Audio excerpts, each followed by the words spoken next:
Hello everyone, स्वागत है solid का डे 9 में। आज हम लोग कवर करने वाले हैं चैप्टर का नाम है cell the unit of life. One shot में पूरा चैप्टर कवर करेंगे। कोशिश करेंगे कि एक वीडियो में पूरा चैप्टर कवर हो जाए, वरना फिर हमें एक वीडियो और बनानी पड़ेगी क्योंकि चैप्टर लंबा है। ठीक है, तो स्टार्ट करते हैं। स्टार्टिंग में सबसे पहले कुछ बात की गई है, ठीक है, यूनिट ऑफ लाइफ के बारे में। तो वो पहले जनरल इंट्रोडक्शन देख लेते हैं चैप्टर का। ठीक है, सबसे पहले जानते हैं कि लिविंग वर्सेस नॉन लिविंग के बारे में। ठीक है, किसको हम लिविंग बोलते हैं, किसको हम नॉन लिविंग बोलते हैं। सो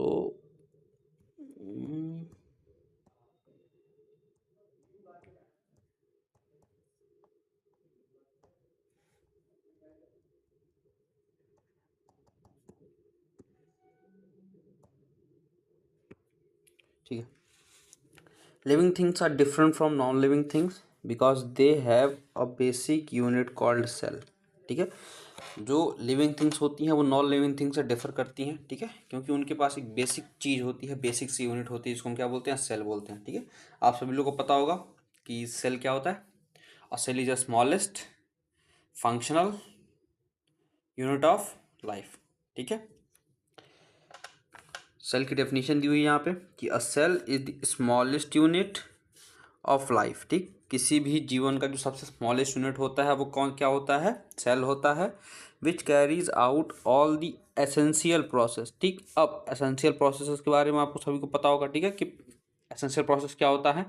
हाँ, मतलब ये डाइजेशन कर रहा है, ये एब्जॉर्प्शन कर रहा है, ये इजेशन कर रहा है, ये एक्सक्रीशन कर रहा है। ठीक है, साथ ही साथ ये और भी बाकी सारे काम कर रहा है। ठीक है, रेस्पिरेशन वगैरह सारे कर रहा है। ठीक, तो सर्वाइवल के लिए जो भी एसेंशियल प्रोसेस है वो किसके द्वारा किया जा रहा है, सेल के द्वारा किया जा रहा है। इसीलिए हम सेल को क्या बोलते हैं, एक स्मॉलेस्ट यूनिट ऑफ लाइफ बोलते हैं। इससे छोटे ठीक चीज़ें होती हैं बट उनमें लाइफ नहीं होती है। ठीक है, तो सबसे अगर बोला जाए कि smallest unit of living organism क्या होगा, तो होगा सेल। ठीक, जितने भी लिविंग थिंग्स हैं सबके पास क्या होते हैं, सेल्स होते हैं। ठीक, every living organism whether small or large is made up of cells. ठीक, चाहे वो सिंगल सेल से बना हुआ हो, ठीक है, जिसके पास वन सेल हो, या फिर मिलियंस ऑफ सेल हो। ठीक है, वो सभी के सभी किससे मिलकर के बने हुए हैं, एक सिंगल यूनिट से मिलकर बने हुए हैं जिसका नाम है सेल। ठीक, सभी को पता होगा कि सेल कंबाइन करते टिश्यू बनता है, टिश्यू से ऑर्गन्स बनते हैं, ऑर्गन से ऑर्गन सिस्टम बनते हैं। ठीक है, और ऑर्गन सिस्टम से पूरी एक बॉडी बनती है। अब कितने टाइप के ऑर्गेनिजम्स हैं बेस्ड ऑन सेल, सभी को पता है। ठीक है, कि हमने इनको दो कैटेगरी में बांट रखा हुआ है। ठीक, सबसे पहले आते हैं यूनिसेलुलर ऑर्गेनिज्म, दूसरे आते हैं मल्टीसेलुलर ऑर्गेनिज्म। ठीक है, यूनिसेलुलर ऑर्गेनिज्म वो ऑर्गेनिजम्स होते हैं जिनके पास सिर्फ और सिर्फ एक ही सेल पाई जाती है। ठीक, जैसे कि बैक्टीरिया हो गए, अमीबा हो गया। ठीक है, सारी चीज़ ऑर्गेनिजम्स आते हैं किसमें, यूनिसेलुलर में। ठीक, जबकि मल्टी सेलुलर वो होते हैं जिनके पास कई सारे सेल्स होते हैं, लेकिन वो सारे सेल्स एक साथ काम करते हैं। ठीक है, वो कोऑर्डिनेट मैनर में काम करते हैं, एक साथ काम करते हैं, इसीलिए उनको हम मल्टी सेलुलर ऑर्गेनिजम्स बोलते हैं। ठीक है, जैसे ह्यूमंस हो गया, कोई भी एनिमल हो गया, या फिर प्लांट्स वगैरह हो गए। ठीक, तो सभी किस में आ गए, मल्टी सेलुलर में आ गए। ठीक है, आपने RHB टेकर के किंगडम के बारे में पढ़ा होगा। ठीक है, जिसमें 5 किंगडम बनाए थे उन्होंने, मोनेरा, ठीक, प्रोटिस्टा, ठीक, फंजाई, ठीक, फिर प्लांट, फिर एनिमेलिया। ठीक, जिसमें से मोनेरा क्या था, यूनिसेलुलर था, और बाकी के सारे कैसे थे, मल्टी सेलुलर किंगडम्स थे। ठीक है, इतना पता है ना। चलिए अब बात करते हैं पांचवें पॉइंट की, जो बताता है कि सेल मेक्स लाइफ पॉसिबल। ठीक है, सेल किसी भी लिविंग थिंग्स को ग्रो करने में मदद करता है। ठीक, उनको रिप्रोड्यूस करने में हेल्प करता है। ठीक, और अदर लाइफ फंक्शन जो होते हैं, प्रोसेस जो होते हैं, उनको परफॉर्म करने में भी हेल्प करता है। ठीक है, जबकि यही काम नॉन लिविंग थिंग्स नहीं कर पाते, क्योंकि उनके पास क्या नहीं होता, they do not have cells so they can not perform this function. ठीक है, उनके पास सेल्स नहीं होता तो वो इन फंक्शंस को परफॉर्म नहीं कर सकते। तो चैप्टर का नाम है cell the unit of life, इसीलिए वजह से पढ़ा हुआ है कि अगर लाइफ आपको देखनी है किसी भी ऑर्गेनिज्म में, तो उसमें हमें आप क्या देखना पड़ेगा, सेल देखना पड़ेगा। ठीक है, अगर उस ऑर्गेनिज्म के पास सेल होगा तभी जा करके वो लाइफ को सस्टेन कर पाएगा, लाइफ को वो जी पाएगा। ठीक है, वरना उसके पास लाइफ नहीं होगी। ठीक है, तो जो बेसिक क्वेश्चंस एनसीईआरटी ने उठाया है अपने पहले टॉपिक में, वो बोला है कि व्हाट इज अ सेल, एक सेल होता क्या है। तो a cell is a basic unit of life. ठीक है, अगर आपको नोट्स वगैरह बनाने हो, आप नोट्स वगैरह डायरेक्ट बना सकते हो। ठीक है, प्योर एनसीईआरटी से ये सारे नोट्स हैं और कहीं से नहीं उठाए हुए हैं। ठीक है, सिर्फ और सिर्फ एनसीईआरटी के ही पॉइंट्स इसमें मिलेंगे आपको।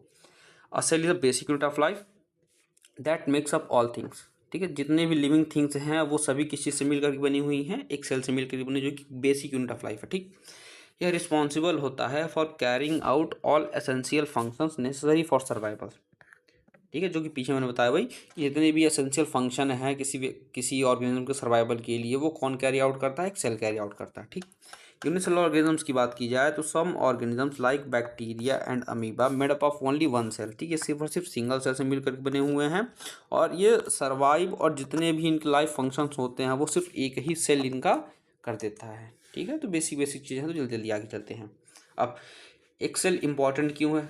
ठीक है, क्योंकि एक कंप्लीट सेल के बिना, ठीक है, without a complete cell life can not exist independently. ठीक है, जीवन इंडिपेंडेंटली चल ही नहीं सकती है।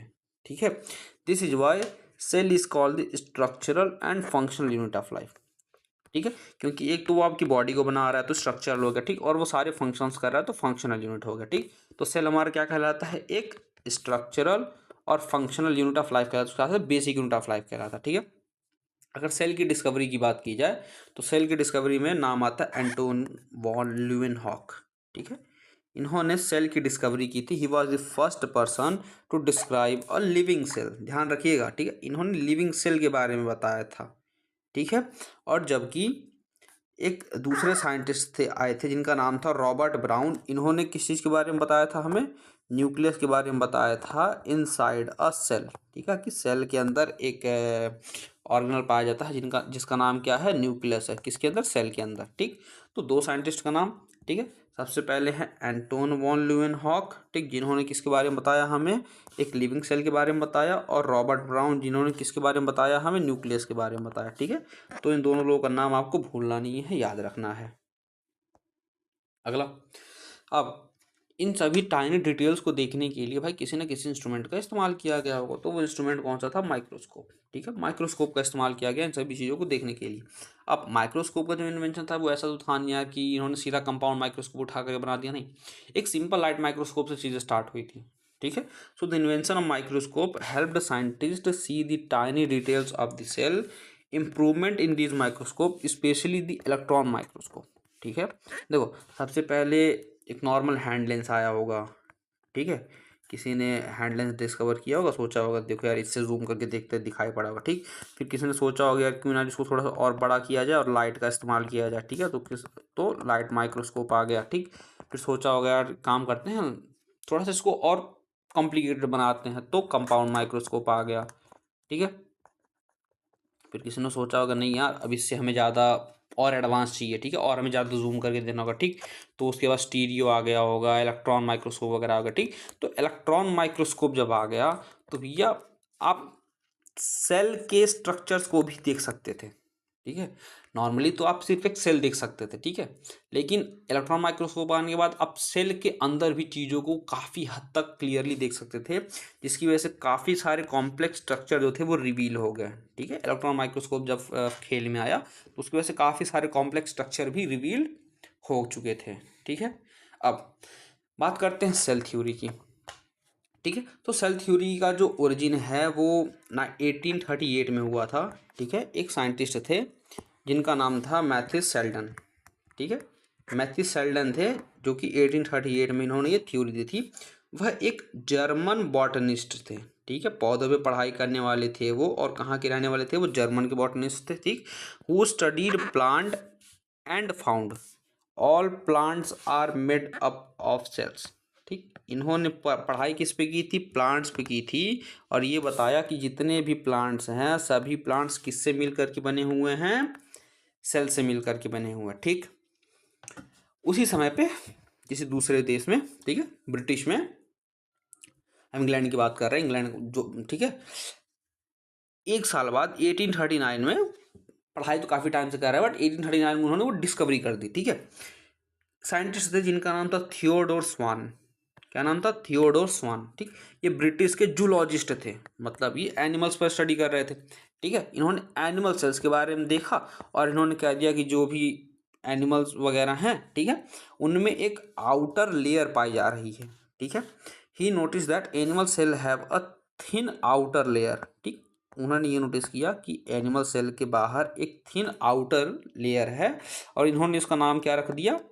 Plasma membrane. ठीक, क्या नाम रखा?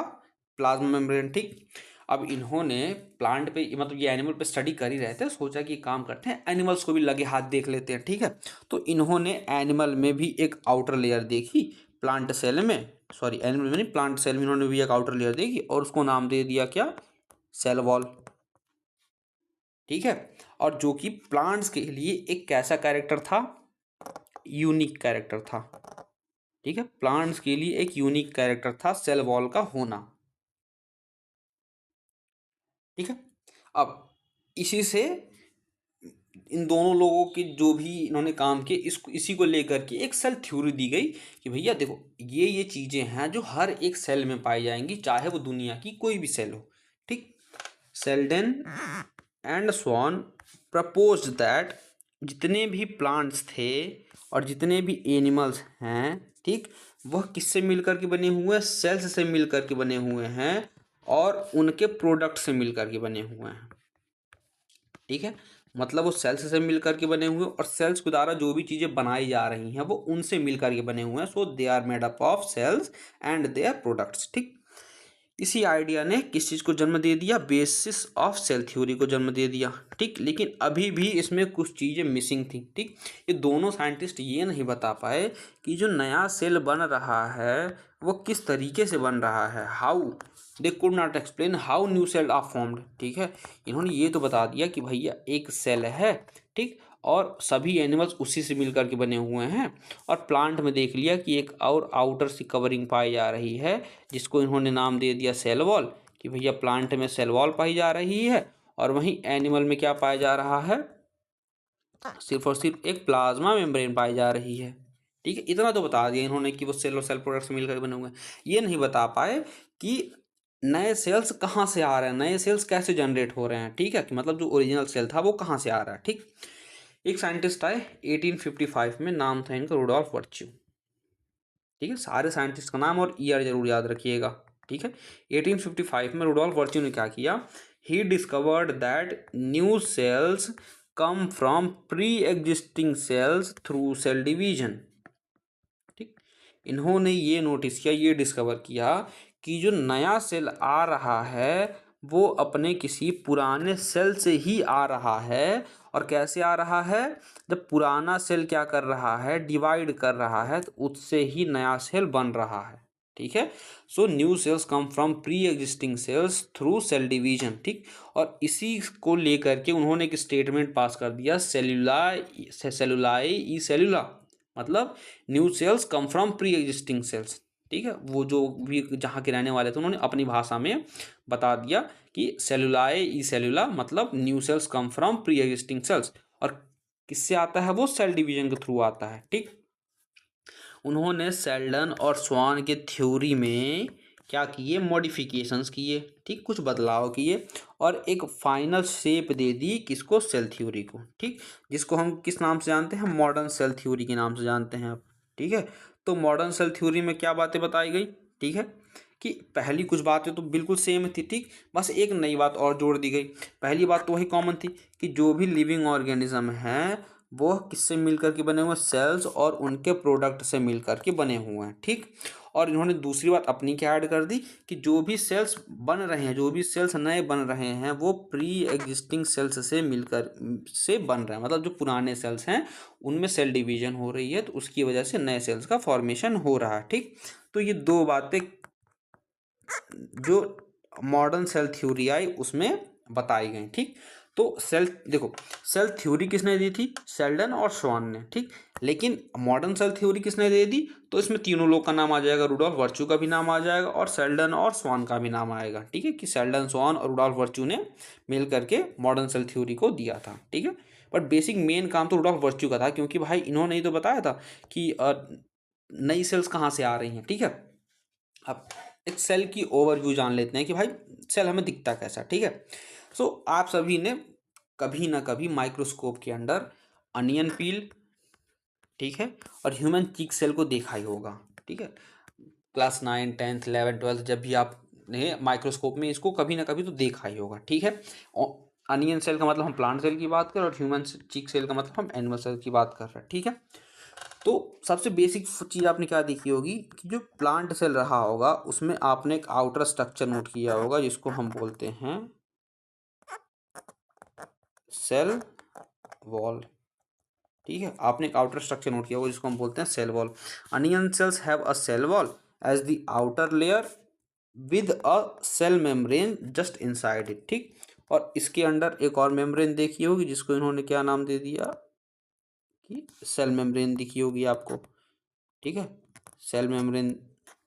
ठीक है, तो सबसे बाहर सेल वॉल दिखी होगी और उसके अंदर आपको दिखी होगी क्या, सेल मेम्ब्रेन। ठीक है, एनिमल सेल की बात की जाए तो इसमें सिर्फ और सिर्फ हमें क्या देखने को मिला होगा, सेल मेम्ब्रेन देखने को मिला होगा एज अ आउटर बाउंड्री। किसी प्रकार की सेल वॉल इसमें अवेलेबल नहीं होती। ठीक है, सेल के अंदर की बात की जाए, ठीक है, तो दोनों प्लांट सेल और एनिमल सेल में हमें न्यूक्लियस देखने को मिला होगा। ठीक है, और उस न्यूक्लियस में क्या होते हैं, सभी को पता है, क्रोमोसोम्स होते हैं। ठीक है, जो कि किससे मिलकर के बने हुए होते हैं, डीएनए से मिलकर के बने होते हैं। That contains chromosome made of DNA, मतलब जेनेटिक मटेरियल किसके अंदर होता है, न्यूक्लियस के अंदर होता है। ठीक है, तो इतनी बातें, मतलब एक कॉमन ओवरव्यू सेल के बारे में दिया गया। ठीक, अब बात करते हैं कितने टाइप्स ऑफ सेल्स हैं। सभी को पता होगा कि भाई सब दो प्रकार के सेल हैं, पहला यूकैरियोटिक और दूसरा है प्रोकैरियोटिक। ठीक है, यूकैरियोटिक सेल्स वो होते हैं जिनके पास न्यूक्लियस होता है और साथ ही साथ एक न्यूक्लियर मेम्ब्रेन भी होती है। ठीक है, मतलब जो न्यूक्लियस होता है वो एक मेम्ब्रेन में क्या होती है, कवर्ड होती है।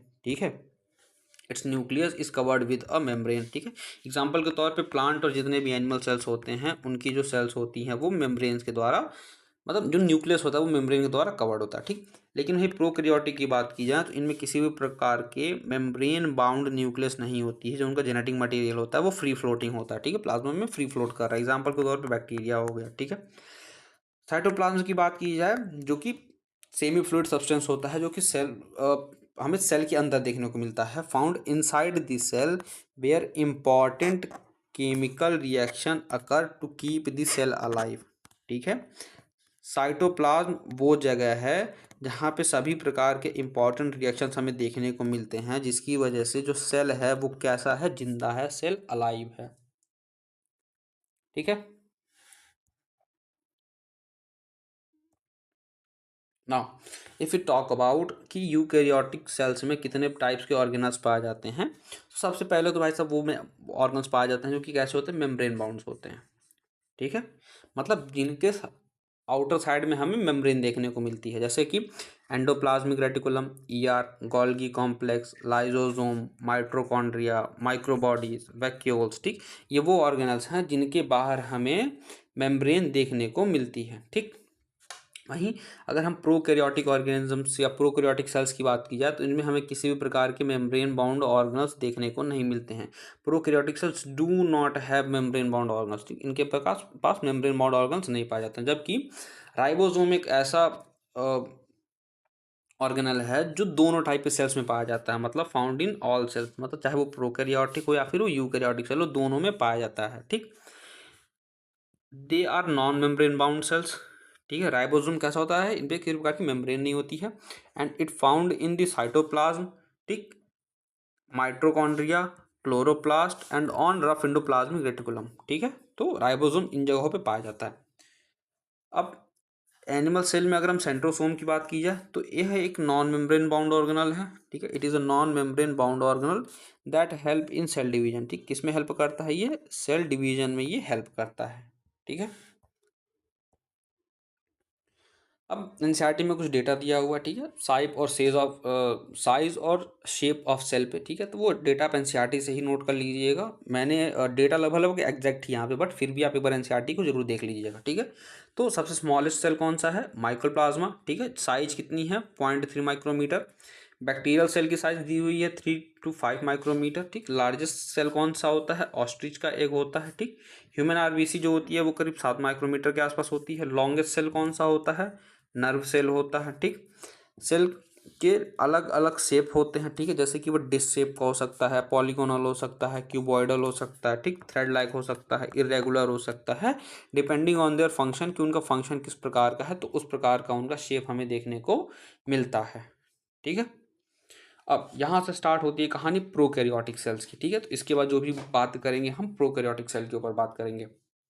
तो एक प्रोकैरियोटिक सेल होता क्या है, what are prokaryotic cells, prokaryotic cells क्या होते हैं, prokaryotic cells found in the organisms like, देखो जैसे कि नाम समझ में आ रहा है, प्रो का मतलब पुराना, ठीक, और कैरियोटिक मतलब होता है न्यूक्लियस, जिनके पास पुराना टाइप का न्यूक्लियस पड़ा हुआ है अभी भी, ठीक, मतलब बाउंड्री नहीं है कोई भी, ठीक है। बैक्टीरिया हो गए, ठीक, साइनोबैक्टीरिया हो गए जिनको हम ब्लू ग्रीन एल्गी के नाम से जानते हैं, माइक्रोप्लाज्मा हो गया, पीपीएलओ हो गया, मतलब प्लूरो न्यूमोनिया लाइक ऑर्गेनिजम्स हो गए, ठीक। इनके साइज और मल्टीप्लिकेशन की बात की जाए तो they are generally smaller and multiply faster than the eukaryotic cells, ठीक है। साइज में छोटे होते हैं तो जो भी इनका मल्टीप्लिकेशन होता है वो काफ़ी ज़्यादा कैसा होता है, फास्ट होता है, काफ़ी ज़्यादा हमें फास्ट देखने को मिलता है। चलिए बैक्टीरिया की शेप की बात की जाए तो बैक्टीरिया जो है वो 4 मेन शेप में पाए जाते हैं, ठीक है। सबसे पहला है बैसिलस, ठीक, मतलब रॉड शेप में पाए जाते हैं, ठीक है, इस तरीके के रॉड शेप के बैक्टीरियाज होंगे ये, ठीक। उसके बाद कोकस, ये स्पाइरल शेप के बैक्टीरिया पाए जाते हैं इस तरीके के, ठीक है। उसके बाद विब्रियो, मतलब ये कॉमा शेप्ड के बैक्टीरिया होंगे, ठीक है, इस तरीके के, थोड़ा सा और अच्छे से बनाया जाए तो इस तरीके के, इस तरीके से शेप्ड होंगे, ठीक। और वहीं स्पाइरलम की बात की जाए तो ये स्पाइरल शेप के बैक्टीरिया होते हैं, ठीक है, ये स्पाइरल शेप के बैक्टीरिया होते हैं, ठीक है।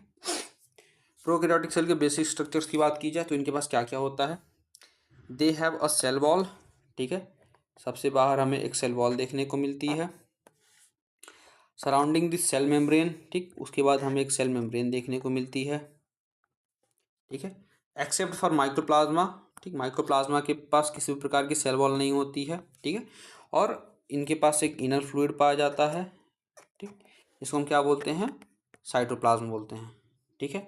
अब आपके लिए एक सवाल, पुराने वीडियो में मैंने डिस्कस किया था कि जो बैक्टीरियाज को मारने के लिए, ठीक है, हम पेनिसिलिन का इस्तेमाल करते हैं, उसका इफेक्ट माइक्रोप्लाज्मा पर क्यों नहीं होता है, ठीक है। इसका जवाब आप हमें कमेंट सेक्शन में जरूर बताइएगा कि माइक्रोप्लाज्मा पे पेनिसिलिन का इफेक्ट क्यों नहीं होता है, ठीक है।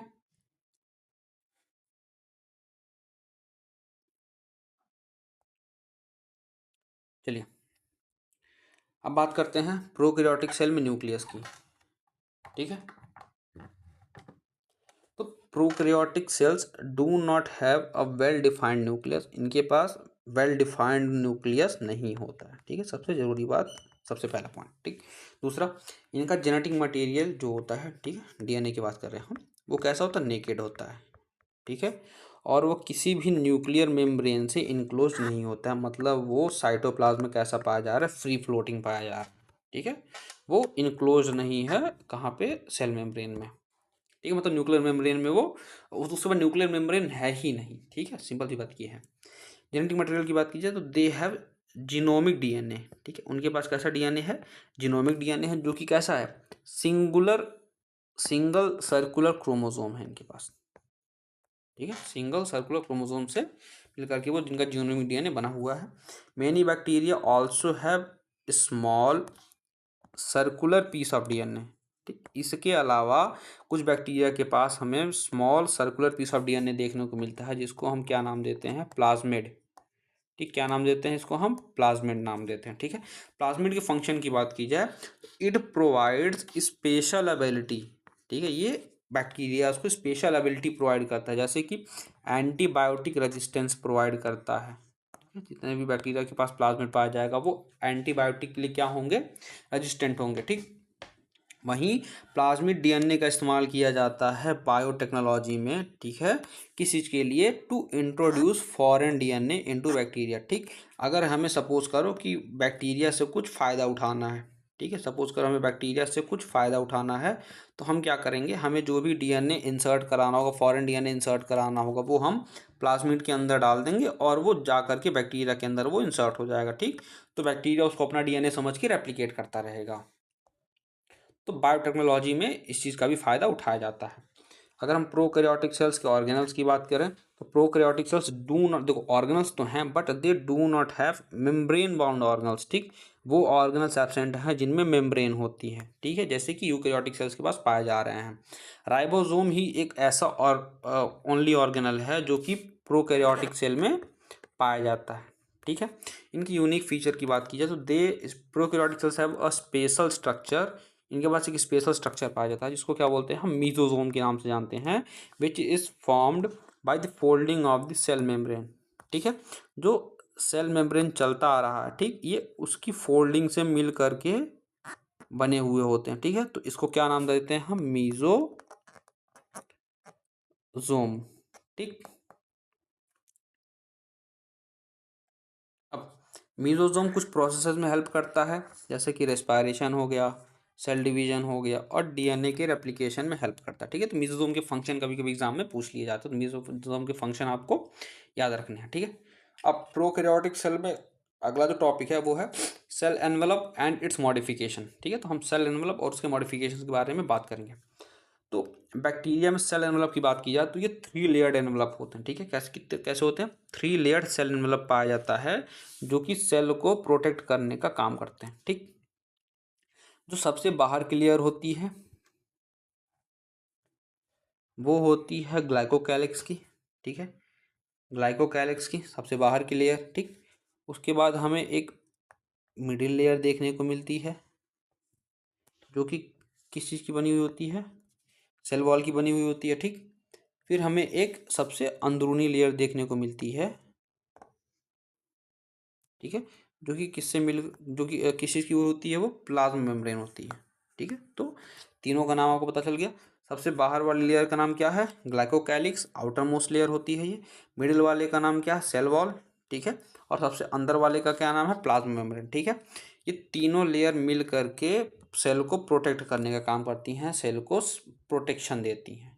ठीक है, अब एक साइंटिस्ट थे जिनका नाम था ग्रामस्टेन। ठीक है, इन्होंने बैक्टीरियाज को on the basis of staining divide किया था 2 पार्ट्स में। ठीक है, सबसे पहले उन्होंने बांटा था ग्राम पॉजिटिव बैक्टीरिया और दूसरे बांटे गए थे ग्राम नेगेटिव बैक्टीरिया। ठीक है, bacteria classified into 2 types based on how they react to the Gram staining.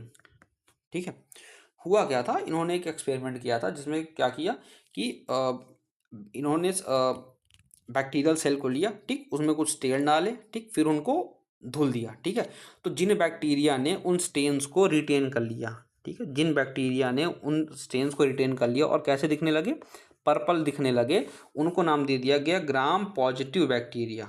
ठीक, और वो बैक्टीरिया जिनको हम वापस जिनको हमने धुला वहाँ से स्टेन गायब हो गया, तो वो कैसे दिखने लगे, पिंक दिखने लगे, और उन्होंने स्टेन को क्या किया, रिटेन नहीं किया। ठीक है, they do not retain the stain and appeared pink, और जिन्होंने रिटेन किया वो कैसे दिखने लगे, हमें पर्पल दिखने लगे। तो स्टेनिंग के बेसिस पर बैक्टीरिया को 2 क्लास में डिवाइड किया गया था, ग्राम ने डिवाइड किया था। ठीक है, पहले तो ग्राम पॉजिटिव, दूसरे थे ग्राम नेगेटिव। ग्राम पॉजिटिव वो थे जिन्होंने स्टेन को रिटेन कर लिया और पर्पल कलर के दिखने लगे, सॉरी, और दूसरे वो जिन्होंने स्टेन को रिटेन नहीं किया और कैसे दिखने लगे, पिंक कलर के दिखने लगे। ठीक, अब जो सबसे बाहर वाली लेयर है ग्लाइकोकैलिक्स, उसके बारे में जान लेते हैं। ठीक है, यह वैरी करती है थिकनेस में और कंपोजिशन में। ठीक है, अलग अलग बैक्टीरियाज में ये थिकनेस और कंपोजिशन में वैरी करती है अमंग दी बैक्टीरियाज। ठीक है, जैसे कि ये अलग अलग टाइप्स की हो सकती है, ये स्लाइम लेयर हो सकती है। ठीक है, सबसे पहला स्लाइम लेयर, यह एक लूज और थिन कवरिंग होती है। ठीक है, कैसी होती है, लूज और थिन कवरिंग होती है। ठीक, ये कैप्सूल के फॉर्म में भी हो सकती है, it can be form of a capsule. यह एक थिक और टफ लेयर होती है जो कि सेल को एक्स्ट्रा प्रोटेक्शन प्रोवाइड करती है। ठीक है, तो चाहे वो स्लाइम लेयर के फॉर्म में हो सकती है या फिर वो कैप्सूल के फॉर्म में हो सकती है। ठीक, अब स्लाइम लेयर होने का मतलब क्या हो गया कि ये दूसरे ऑर्गेनिजम्स पर, दूसरे चीज़ों पर ये चिपक सकती है। ठीक है, लूज है, थिन कवरिंग है, तो ये चिपकने में आसानी होती है। ठीक है, और कैप्सूल हुआ मतलब ये टफ होता है। ठीक, तो जिन बैक्टीरिया के पास कैप्सूल होता है उनको हम बोलते हैं कैप्सुलेटेड, और जिनके पास कैप्सूल नहीं होता उनको हम बोलते हैं नॉन कैप्सुलेटेड बैक्टीरिया। समझ में आ गया, चलिए अब बात करते हैं दूसरे वॉल की, जो कि है हमारा सेल वॉल। ठीक, यह सेल को शेप प्रोवाइड करता है, जो भी इसका शेप होगा। ठीक, and it provides structural support and prevent the bacterium from bursting और कोलैप्सिंग। ठीक है, बैक्टीरिया को फटने और कोलैप्स मतलब कि सिकुड़ने से बचाता है। ठीक है, क्या बचाता है, सेल वॉल जो होता है बैक्टीरिया को फटने और सिकुड़ने से बचाता है। ठीक, वहीं प्लाज्मा मेम्ब्रेन की बात की जाए तो सिलेक्टिवली परमिएबल होता है, मतलब सिर्फ कुछ सिलेक्टेड लोगों को अंदर बाहर से होने देता है। ठीक है, which allows only certain substance to enter और लीव। ठीक, structurally similar to that of the eukaryotic cell. ठीक है, जो प्लाज्मा मेम्ब्रेन का स्ट्रक्चर होता है वो कैसा होता है, बिल्कुल सिमिलर होता है जैसे यूकैरियोटिक सेल्स में पाया जाता है। ठीक है, अब उन फोल्डिंग्स की बात कर लें जिनको हम मिसोसोम के नाम से जानते हैं। तो special structure formed by the foldings of the plasma membrane, function क्या है सबको पता होता है कि सेल वॉल फॉर्मेशन में हेल्प करता है ये। ठीक, साथ ही साथ डीएनए रेप्लिकेशन और डिवीजन में हेल्प करता है, किसकी, डॉटर सेल्स की। ठीक, उसके साथ ये रेस्पायरेशन और सिक्रेशन का भी काम करता है और सरफेस एरिया को इंक्रीज करवाता है फॉर एंजाइम एक्टिविटी। ठीक है, एंजाइम एक्टिविटी में हेल्प करता है by increasing the surface area. Now if you talk about chromatophores, तो इन साइनोबैक्टीरिया में हमें क्रोमेटोफोर देखने को मिलता है। इन साइनोबैक्टीरिया ब्लू ग्रीन एल्गी के नाम से जानते हैं हम। They are other membrane extension. ठीक है, क्रोमेटोफोर क्रोमेटोफोर क्या होता है, ये मेम्ब्रेन की दूसरी एक्सटेंशंस होती हैं which are called chromatophore that contains pigment. ठीक, इनमें क्या पाया जाता है, पिगमेंट्स पाया जाता है। ठीक, अब बैक्टीरिया में मूवमेंट कैसे होता है, कुछ बैक्टीरिया होते हैं जो मोटाइल होते हैं, कुछ बैक्टीरिया कैसे होते हैं, नॉन मोटाइल होते हैं। ठीक है, जो मोटाइल बैक्टीरियाज होते हैं उनके पास थिन हेयर लाइक स्ट्रक्चर्स पाए जाते हैं जिनको हम क्या नाम देते हैं, फ्लैजिला नाम दिया हमने। ठीक, और ये किस में हेल्प करती है, मूवमेंट में हेल्प करती है। ठीक है, अगर फ्लैजिला के स्ट्रक्चर की बात की जाए तो एक फ्लैजिला में कितने, 3 पार्ट्स पाए जाते हैं। ठीक है, बैक्टीरियल फ्लैजिला में 3 पार्ट पाए जाते हैं। कोशिश करते हैं बनाने की। ठीक है, सपोज करो अगर ये हमारा कोई ये बैक्टीरिया है। ठीक है, इसमें जो ये 3 पार्ट पाए जाएंगे। ठीक है,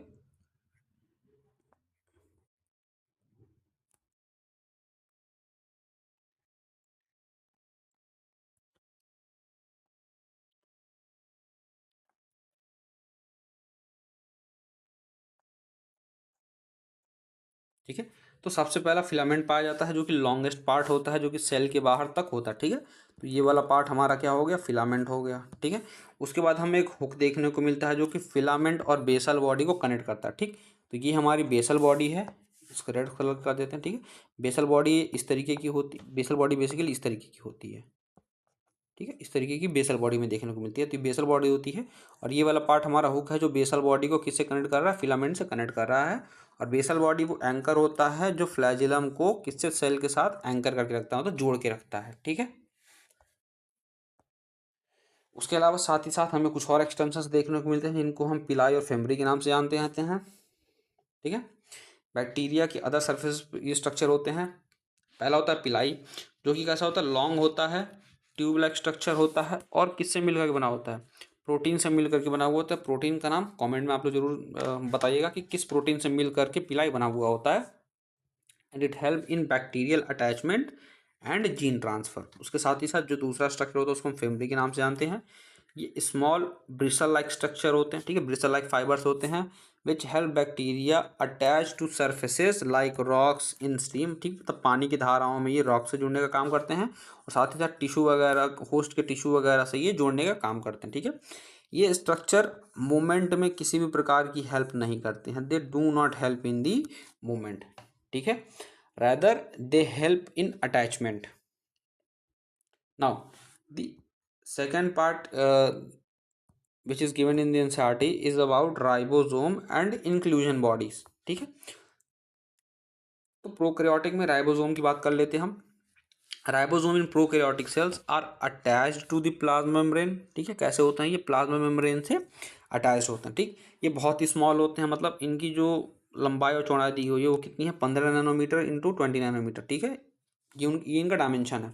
and it is made up of 2 parts. ठीक है, पहला 50s सब यूनिट और दूसरा है 30s सब यूनिट।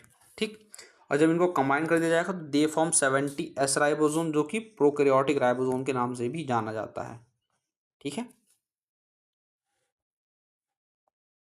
अब इन राइबोसोम का फंक्शन क्या होता है, so these ribosome are the site of protein synthesis, ये प्रोटीन सिंथेसिस में हेल्प करते हैं। ठीक है, sometimes many ribosome attach to single mRNA, कई बार क्या होता है कि सिंगल एमआरएनए कई सारे राइबोसोम मिलकर के अटैच हो जाते हैं और एक पॉलीसोम नाम का स्ट्रक्चर बनाते हैं। ठीक है, और जिसको हम कभी कभी पॉलीराइबोसोम के नाम से भी जानते हैं, which is also called polyribosome. ठीक, पॉलीसोम में क्या होता है, जो राइबोसोम होते हैं वो साथ मिल करके काम करते हैं to translate that mRNA into protein. ठीक, उस एमआरएनए को किस में ट्रांसलेट करते हैं, मतलब चेंज करते हैं, ये प्रोटीन में चेंज करते हैं। ठीक है, now if you talk about inclusion bodies, तो इंक्लूजन बॉडीज क्या होता है? Inclusion bodies are the storage unit inside the cytoplasm of the prokaryotic cell. Prokaryotic cell के अंदर किसी भी चीज़ को स्टोर करने के लिए, या स्टोरेज यूनिट के रूप में जिनको हम इस्तेमाल करते हैं साइटोप्लाज्म के अंदर, उनको हम क्या बोलते हैं? इंक्लूजन बॉडी के नाम से जानते हैं। These bodies store reserve material and do not have any membrane, और इनमें किसी भी प्रकार की मेम्ब्रेन नहीं होती है, और ये as a storage reserve material के तौर पे काम करते हैं। ठीक है, इनके एग्जांपल हैं फॉस्फेट ग्रैन्यूल्स, ठीक, जो कि फॉस्फेट को स्टोर करने का काम करते हैं। इसके अलावा एक होती हैं साइनोफाइसिन ग्रैन्यूल्स, ठीक, ये ब्लू ग्रीन एल्गी में पाए जाते हैं। और एक होते हैं ग्लाइकोजन ग्रैन्यूल्स, जो कि एनर्जी को स्टोर करने में हेल्प करते हैं। ठीक है, अब बात की जाए गैस वैक्यूल्स की।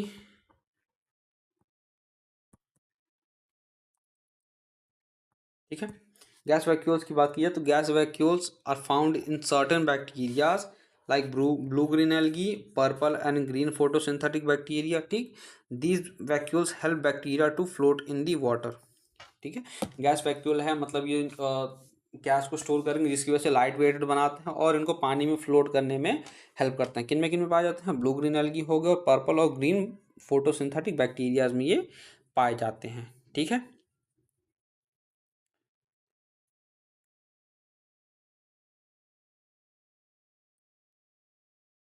अब बात करते हैं हम यूकैरियोटिक सेल्स की। ठीक है, तो यूकैरियोटिक सेल्स वो सेल्स होते हैं, ठीक, जिनमें कौन कौन से किंगडम्स आ जाते हैं यूकैरियोटिक सेल्स में? प्रोटिस्टा आ जाती है, प्लांट आ जाते हैं, एनिमल्स आ जाते हैं, और फंगाई आ जाते हैं। ठीक है, इसके अलावा these cells have a well organized nucleus, इनके पास वेल ऑर्गेनाइज्ड न्यूक्लियस होता है, जो कि न्यूक्लियर मेम्ब्रेन के द्वारा कैसा होता है? सराउंडेड होता है। ठीक, न्यूक्लियर एनवेलप के द्वारा सराउंडेड होता है। They also contain membrane bound organelles, ठीक, इन मेम्ब्रेन बाउंड ऑर्गेनल्स भी पाए जाते हैं, that divide the cell into different compartments, ठीक, जो कि सेल को अलग अलग कंपार्टमेंट्स में बांट देता है विद बिकॉज, क्योंकि इनके पास मेम्ब्रेन बाउंड ऑर्गेनल्स होते हैं। ठीक है, कहने का मतलब ये है, देखो, एक सेल के पास तो ऑलरेडी एक मेम्ब्रेन है, ठीक है, प्लाज्मा मेम्ब्रेन है यहाँ पे, ठीक, चाहे वो अगर प्लांट हुआ तो सेल वॉल भी हो जाएगी। ठीक है, फंगाई प्रोटिस्ट हो तो अलग अलग टाइप्स के सेल वॉल मिल जाएंगे। ठीक, हमें सेल वॉल हो गया, प्लाज्मा मेम्ब्रेन हो गया। ठीक, सपोज करो कि न्यूक्लियस है तो न्यूक्लियस की अलग बाउंड्री हो गई। ठीक है, सपोज करो माइटोकॉन्ड्रिया है, उसकी अलग बाउंड्री हो गई, एंडोप्लाज्मिक रेटिकुलम इसकी अलग बाउंड्री होगी, वैक्यूल है इसकी अलग बाउंड्री हो गई। ठीक, कोई अलग से स्टोरेज मटेरियल इसकी अलग बाउंड्री हो गई। तो अलग अलग कंपार्टमेंट्स हमें देखने को मिल रहे हैं विद इन अ सेल। ठीक, तो ये कौन बनाता है?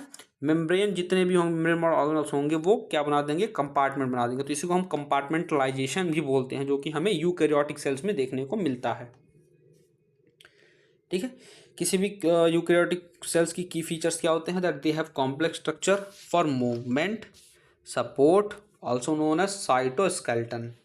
ठीक है, सबसे पहली बात कि इनके पास साइटोस्केलेटन्स पाए जाते हैं, जो कि कॉम्प्लेक्स स्ट्रक्चर होते हैं, जो मूवमेंट और सपोर्ट में हेल्प करते हैं। इसके साथ ही साथ इनका जो जेनेटिक मटेरियल होता है वो अरेंज्ड होता है in the form of chromosomes. ठीक, इनका जेनेटिक मटेरियल किस फॉर्म्स में अरेंज होता है? क्रोमोसोम्स के फॉर्म में अरेंज्ड होता है। ठीक है, कुछ इसी तरीके के क्रोमोसोम्स दिखते हैं। ठीक है, तो क्रोमोसोम्स के फॉर्म में इनका जेनेटिक मटेरियल कैसा होता है? अरेंज्ड होता है।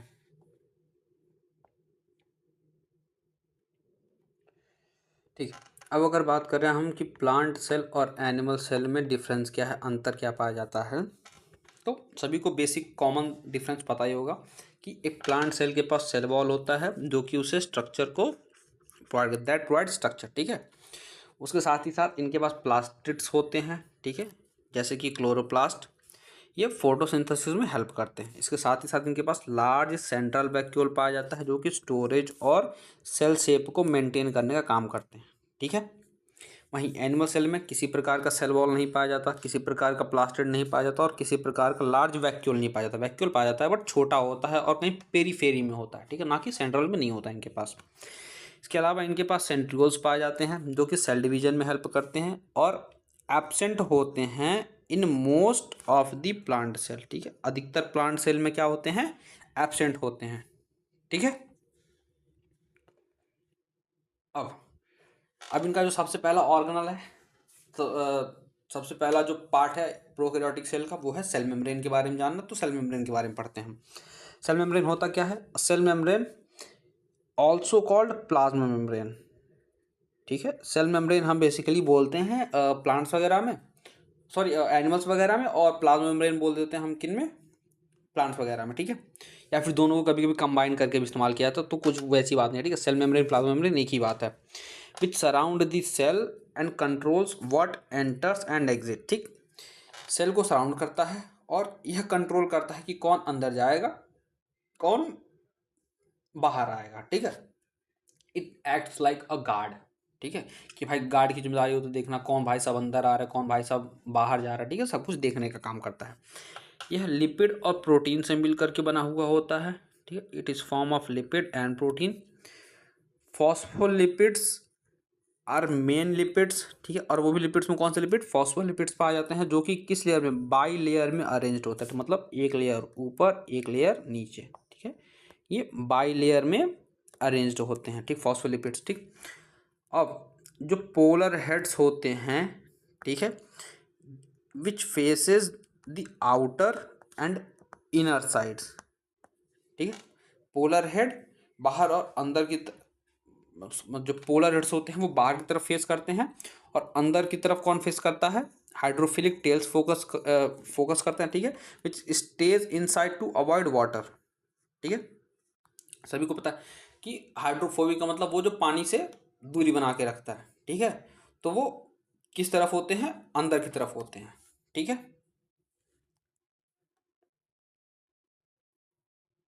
ना। अब हमने उसमें लिपिड्स के बारे में देख लिया, फॉस्फोलिपिड पे आ जा रहा था। अब प्रोटीन की बात कर लेते हैं, मेम्ब्रेन में कौन सा प्रोटीन पाया जाता है। तो membrane proteins can be peripheral proteins, वो प्रोटीन्स जो कहाँ पाए जाए, पेरीफेरी पाए जाए, मतलब सरफेस पे पाई जा रही हैं मेम्ब्रेन्स के, ठीक। और दूसरी इंटीग्रल प्रोटीन्स, मतलब वो पार्शली एम्बेडेड हैं या फिर फुल्ली इनसाइड है मेम्ब्रेन्स के, ठीक है। हम ऐसे ही कर रहे हैं, ये हमारा हो गया, ठीक। सपोज करो कि कुछ यहाँ पर है, ठीक, और कुछ इस तरीके से, चाहे वो फुल्ली एम्बेडेड हैं या फिर वो कैसे हैं, पार्शली एम्बेडेड हैं, ठीक। तो ये हमारी लिपिड की वो बाइलेयर है, ठीक। लिपिड की बाइलेयर ऐसी है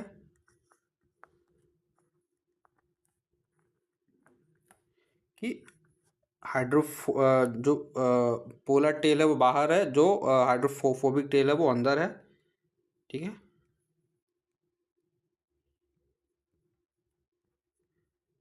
और इसी बीच में कहीं पे हमारा वो प्रोटीन है, ठीक, बीच बीच में, और यहाँ पेरीफेरी में, ठीक। जो पेरीफेरी में वो पेरीफेरल प्रोटीन है, और जो अंदर है वो क्या हमारे इंटीग्रल प्रोटीन्स हैं, ठीक। अब इसमें अलग अलग लोगों के मॉडल दिए थे, जो सबसे फेमस मॉडल वो फ्लूइड मोज़ेक मॉडल, ठीक, जिसको सिंगर एंड निकोलसन ने दिया था 1972 में, ईयर याद रखेंगे। Fluid mosaic model describe the structure of the cell membrane के स्ट्रक्चर को डिस्क्राइब करता है। The membrane is fluid, membrane कैसा है, फ्लूइड है। इसका मतलब जो प्रोटीन है it can move sideways within the lipid bilayer, ठीक। मतलब जो प्रोटीन की लेयर है वो साइड वाइज मूव कर सकती है विद इन दी लिपिड की जो बाइलेयर है, ठीक। इसके अलावा दिस फ्लूइडिटी, ये जो फ्लूइडिटी है ये मेम्ब्रेन को अलाउ करती है विद द सेल ग्रोथ, ठीक। देखो अगर सेल मेम्ब्रेन हार्ड होती, ठीक है, कॉन्क्रीट होती, तो सेल अगर साइज में बढ़ता तो सेल को बढ़ने से रोकती, बट ये फ्लूइड है तो ये क्या करेगी, इलास्टिक होगी, ठीक है। तो ये सेल ग्रोथ हो गया, सेल डिवीजन हो गया, सिक्रीशन हो गया, फिर एंडोसाइटोस जो हो गया, इसमें ये सेल को हेल्प करेगी, ठीक है। अब इन मेम्ब्रेन्स के अक्रॉस जो ट्रांसपोर्ट होते हैं वो देख लेते हैं, कि जो ट्रांसपोर्ट सेल मेम्ब्रेन होता है वो सिलेक्टिवली परमिएबल होता है, मतलब कुछ लोगों को जाने देता है, कुछ लोगों को नहीं जाने देता। Allows only certain molecules to pass, ठीक। इसमें हमें अलग अलग टाइप्स का ट्रांसपोर्ट देखने को मिलते हैं। सबसे पहला होता है हमारा पैसिव ट्रांसपोर्ट, ठीक है। पैसिव ट्रांसपोर्ट, देखो पैसिव ट्रांसपोर्ट वो सारे ट्रांसपोर्ट होता है जिनमें किसी प्रकार की एनर्जी का कोई खर्चा नहीं हो रहा है, ठीक है, किसी प्रकार की एनर्जी खर्च नहीं हो रही है। कहने का मतलब कि पहाड़ के ऊपर से अगर आप गेंद को नीचे फेंको तो वो अपने आप आ जाएगी, ठीक है, किसी प्रकार की मेहनत नहीं लगानी पड़ेगी। तो हायर कंसंट्रेशन से कोई चीज़ अगर लोअर कंसंट्रेशन में जा रही है तो अपने आप चीज़ें मूव करती हैं, ठीक है। इसमें पैसिव ट्रांसपोर्ट में जैसे कि सिंपल डिफ्यूजन हो गया, ठीक है, movement of solutes across the membrane हमें जब देखने को मिलता है, ठीक है। उसके साथ ही साथ ऑस्मोसिस हो गया, मतलब पानी का हमें मूवमेंट देखने को मिलता है अक्रॉस द मेम्ब्रेन, ठीक है। पानी हायर कंसंट्रेशन से लोअर कंसंट्रेशन में कोई भी चीज़ जाएगी तो वो पैसिव ट्रांसपोर्ट में आएगा, उसमें किसी प्रकार की एनर्जी की कोई भी नीड नहीं होगी। वहीं एक्टिव ट्रांसपोर्ट में एनर्जी की आवश्यकता होती है। भाई कोई भी चीज़ आप ऊपर चढ़ा रहे हो, जाहिर सी बात है उसमें एनर्जी खर्च होती है। तो एनर्जी किस फॉर्म में खर्च होती है? एटीपी के फॉर्म में खर्च होती है। ठीक, जब हम किसी भी चीज़ को लोअर से लेकर के हायर कंसंट्रेशन में मॉलिक्यूल्स को मूव करवाते हैं। ठीक है, जैसे कि सोडियम पोटेशियम पंप, ठीक है, यह आयंस को मूव कराता है अगेंस्ट द कंसंट्रेशन ग्रेडियंट। ठीक, ये कंसन ग्रेडियंट के अगेंस्ट चीज़ों को मूव करवाता है, तो ये एनर्जी का इस्तेमाल करता है, एटीपी का इस्तेमाल करता है। ठीक, शॉर्ट में बात करें तो cell membrane control what enters and exit the cell while maintaining a flexible and dynamic structure. ठीक है, अपनी फ्लेक्सिबिलिटी, अपने स्ट्रक्चर को मेंटेन करने के साथ साथ ये भी कंट्रोल करता है कौन अंदर आ रहा है, कौन बाहर जा रहा है। ठीक है, तो सेल मेम्ब्रेन समझ में आ गया इतना। अब बात करते हैं सेल वॉल की। सेल वॉल क्या होती है? सेल वॉल एक रिजिड स्ट्रक्चर होता है, नॉन लिविंग होता है। ठीक है, और आउटर कवरिंग होती है जो कि प्लांट सेल, फंजाई और एल्गी में पाई जाती है। एनिमल सेल में सेल वॉल नहीं पाई जाती। It lies outside the plasma membrane and serve several important function, जैसे कि शेप प्रोवाइड करना, सेल को शेप देता है। ठीक है, it provides a defined shape to the cell, उसके साथ साथ प्रोटेक्शन का काम करता है। It protect the cell from mechanical damage and infection. ठीक है, अलग अलग टाइप के मैकेनिकल डैमेज और इन्फेक्शन से सेल को बचाता है ये। ठीक, साथ ही साथ सेल कम्युनिकेशन में हेल्प करता है। ठीक है, पिछली वीडियो मैंने आपको सेल इंटरेक्शन के बारे में बताया होगा। ठीक है, कि हमें जंक्शन देखने को मिलते हैं अलग अलग टाइप के, तो उनमें ये हेल्प करता है। ठीक है, help cell interact with each other. ठीक, साथ ही साथ बैरियर्स बनाता है, block the entry of unwanted micro molecules. ठीक, जो अनचाहे मैक्रो मॉलिक्यूल्स होते हैं उनकी एंट्री को भी ये ब्लॉक करता है। Now if you talk about cell wall composition, तो it varies between organism to organism. जैसे एल्गी में ये सेलुलोज का बना हुआ होता है, गैलेक्टेंस का बना हुआ होता है, मैनन्स का बना हुआ होता है। ठीक, और कुछ मिनरल्स भी होते हैं जैसे कि कैल्शियम कार्बोनेट। वहीं प्लांट में ये सेलुलोज, हेमी सेलुलोज, पैक्टिन और प्रोटीन से मिल करके बना हुआ होता है। अगर हम बात करें प्राइमरी और सेकेंडरी सेल वॉल्स की, ठीक है, तो प्राइमरी सेल वॉल हमें यंग प्लांट सेल्स में देखने को मिलती है। यह फ्लेक्सिबल होती है और ग्रोथ के लिए कैपेबल होती है। ठीक है, वहीं जैसे जैसे सेल मैच्योर होने लगेगा, ठीक, तो एक थिकर और स्ट्रॉन्गर सेकेंडरी वॉल हमें देखने को मिलेगी विच फॉर्म्स इनसाइड, अंदर की तरफ बनती है, between the primary wall and the plasma membrane. ठीक है, मतलब ऐसा, सपोज करो ये हमारी प्राइमरी सेल वॉल थी और ये हमारी प्लाज्मा मेम्ब्रेन थी। ठीक है, तो ये प्राइमरी सेल वॉल हो गई, ये हमारी प्लाज्मा मेम्ब्रेन हो गई। ठीक, अब इसके अंदर जा कर के कोई एक दूसरी सेल वॉल बनती है। ठीक,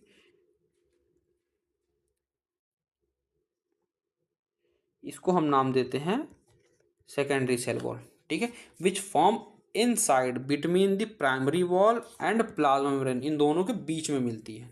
ठीक है, जैसे जैसे सेल देखो, अब प्राइमरी सेल वॉल हमारा मैच्योर होना स्टार्ट हो जाएगा धीरे धीरे। ठीक, बाहर की तरफ चल जाएगा। ठीक, अब उसके बाद ये आगे की तरफ बढ़ेगा जैसे हमारा सेल बढ़ेगा। ठीक, अब अगली जो टर्सरी देखने को मिलेगी वो इसके अंदर हमें देखने को मिलेगी, यहाँ पे बनेगी तीसरी वाली। ठीक, वैसे वैसे ये भी बाहर चलती चली जाएगी। ठीक है, तो प्लाज्मा मेम्ब्रेन और हमें सेल्स के बीच में सेल्स देखने को मिलेंगे। अब बात करते हैं मिडिल लैमेला की। मिडिल लैमेला क्या होता है? मिडिल लैमेला एक लेयर होती है जो कि हमें दो एडजेसेंट प्लांट सेल्स के बीच में देखने को मिलती है। ठीक है, सपोज करो ये दो प्लांट सेल्स हैं। ठीक, तो इनके बीच में हमें एक लेयर देखने को मिल रही है जिसका नाम क्या है? Middle lamella. ठीक है, यह मेनली कैल्शियम पैक्टेट से मिलकर के बनी हुई होती है और ये दो नेबरिंग सेल्स को एक साथ जोड़ के रखने का काम करती है, like a glue. It acts like a glue.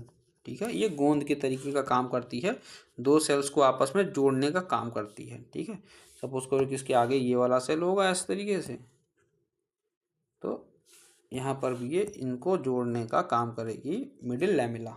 ठीक,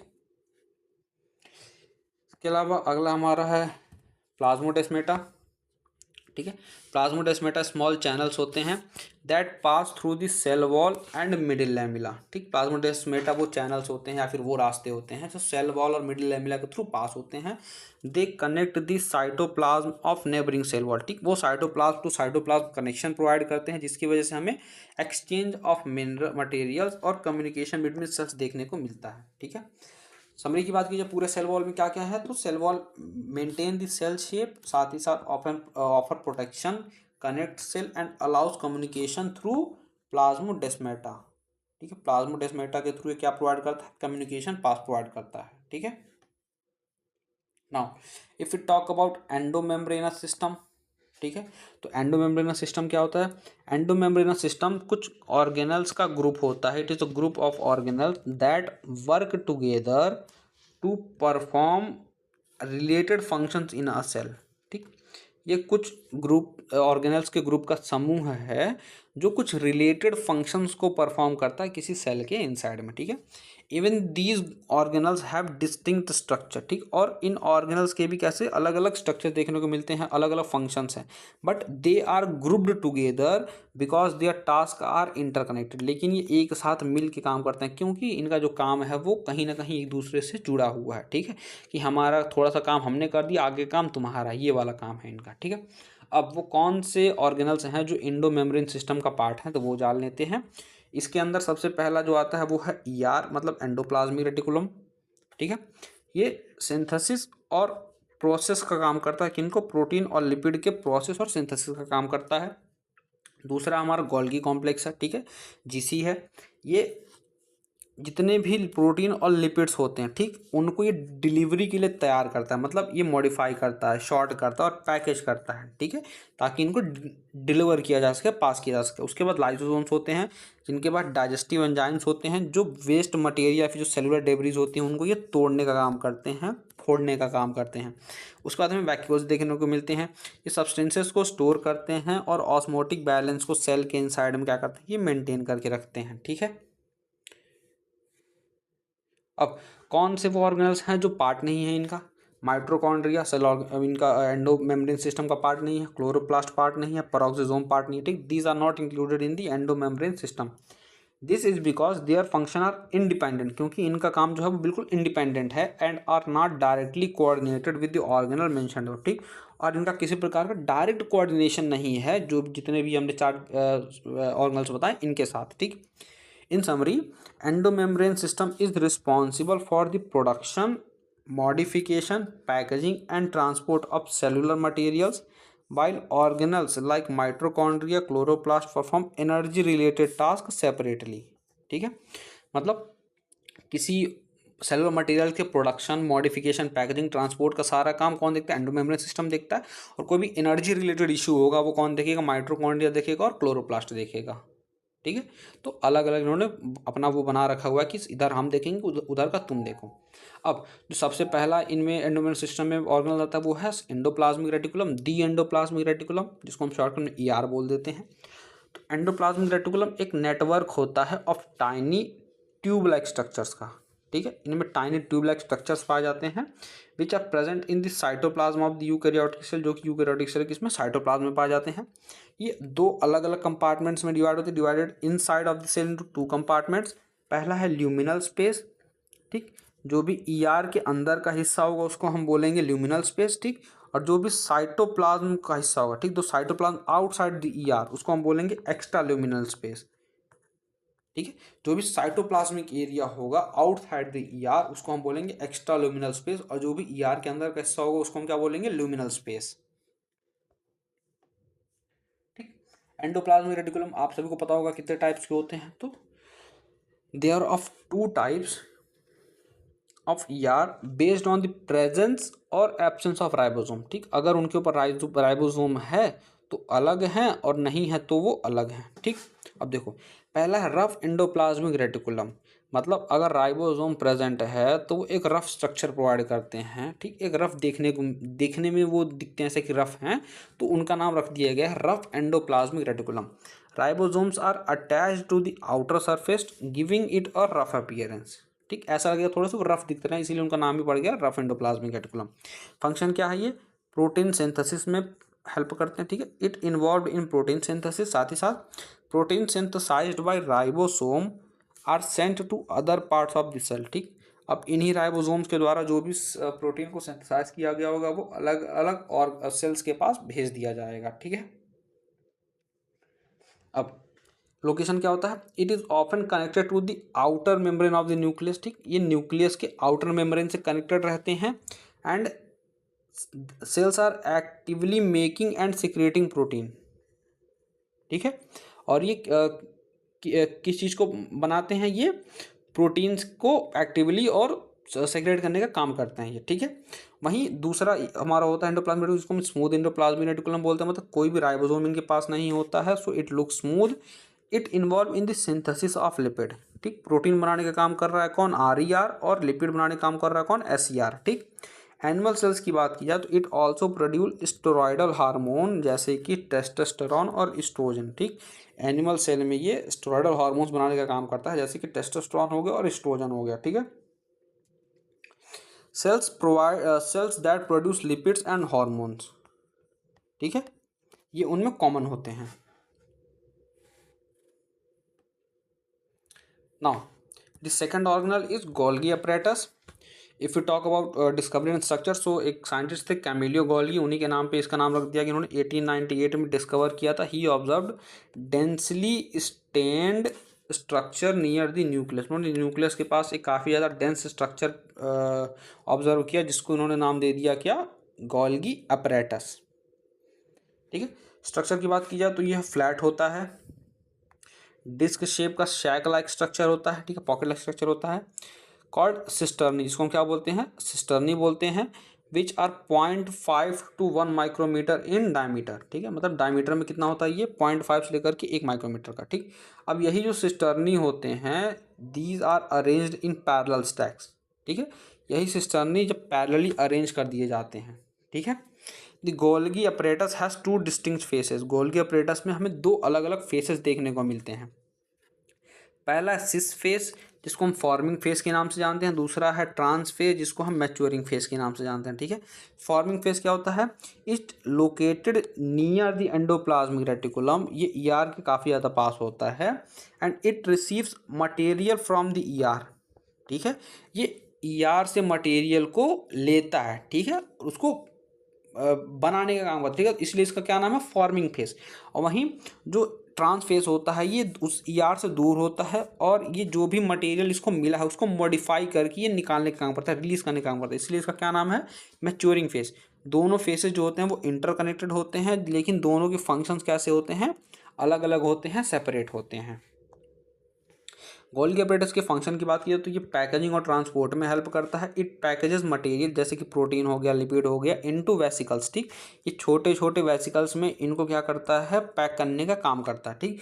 these vesicles are then delivered either inside the cell or outside to perform various function, ठीक, चाहे तो ये सेल के अंदर ही डिलीवर कर दिए जाते हैं या फिर सेल के बाहर डिलीवर कर दिए जाते हैं, अगर इनको अलग अलग कोई फंक्शंस को परफॉर्म करना होगा तो, ठीक है। अब इन कुछ प्रोटीन्स और लिपिड्स में मॉडिफिकेशन देखने को मिलती हैं। Proteins made by ribosomes on the rough ER are transported to the Golgi, ठीक, वो प्रोटीन जो राइबोसोम के द्वारा बनाए गए हैं किस पे, रफ ER पे, वो गोल्गी को ट्रांसपोर्ट कर दिए जाते हैं इनसाइड द सिस्टर्नी। अब देखो, inside the cisternae these proteins undergo modification, ठीक, सिस्टर्नी के अंदर ये जो प्रोटीन्स हैं ये मॉडिफिकेशन होते हैं इनमें टू बिकम फंक्शनल, ठीक है, पहले वो फंक्शनल नहीं थे, अब क्या हो जाएंगे, फंक्शनल हो जाएंगे, ठीक। अब फंक्शनल होने के बाद ये किस में बन जाते हैं, ग्लाइकोप्रोटीन्स और ग्लाइकोलिपिड्स में। The Golgi apparatus is a major site where glycoproteins, मतलब प्रोटीन्स विद शुगर चेन, ठीक, प्रोटीन में शुगर चेन ऐड कर दी गई, और ग्लाइकोलिपिड्स मतलब लिपिड्स में शुगर चेन ऐड कर दी गई, तो ये कहाँ बनता है, गोल्गी अपरेटस में ही बनता है जाकर के, ठीक है। अब गोल्गी अपरेटस इतना इंपॉर्टेंट क्यों है, ठीक है। So Golgi apparatus ensure that proteins and lipids are properly modified and packaged before being transported, ठीक है, ये इंश्योर करता है कि ग्लाइकोप्रोटीन और ग्लाइकोलिपिड अच्छे से मॉडिफाई हो रहा है कि नहीं, पैक हो रहा है कि नहीं, ट्रांसपोर्ट करने से पहले, ठीक है। ये स्मूथ कम्युनिकेशन को मेंटेन करके रखता है between the ER and other part of the cell, ठीक है, ER और अदर पार्ट ऑफ सेल्स में जो भी कम्युनिकेशन होगी वो बिल्कुल स्मूथली रन करने में हेल्प करता है, ठीक है। It acts like a post office, ठीक है, for modifying, sorting and packaging the cellular material for delivery to their correct destination, ये काम होता है गोल्गी अपरेटस का। अब बात करते हैं हम लाइसोसोम की। अगर लाइसोसोम की बात की जाए तो लाइसोसोम मेम्ब्रेन बाउंड वेसिकल्स होते हैं, ठीक है, जो कि किससे बने हुए होते हैं, गोल्गी अपरेटस से बने हुए होते हैं, ठीक है, फॉर्म्ड बाय गोल्गी अपरेटस के द्वारा बनाए गए होते हैं। They contain powerful hydrolytic enzyme, इनके पास पावरफुल हाइड्रोलाइटिक एंजाइम होते हैं, जैसे कि लाइपेज हो गया, प्रोटीएज हो गया, ठीक, लिपिड को तोड़ने के लिए लाइपेज, प्रोटीन को तोड़ने के लिए प्रोटीएज, कार्बोहाइड्रेट को तोड़ने के लिए कार्बोहाइड्रेट्स, ठीक, that break out various biomolecules, ठीक है, अलग अलग बायोमोलिक्यूल्स को तोड़ने के लिए इनके पास एंजाइम्स होते हैं।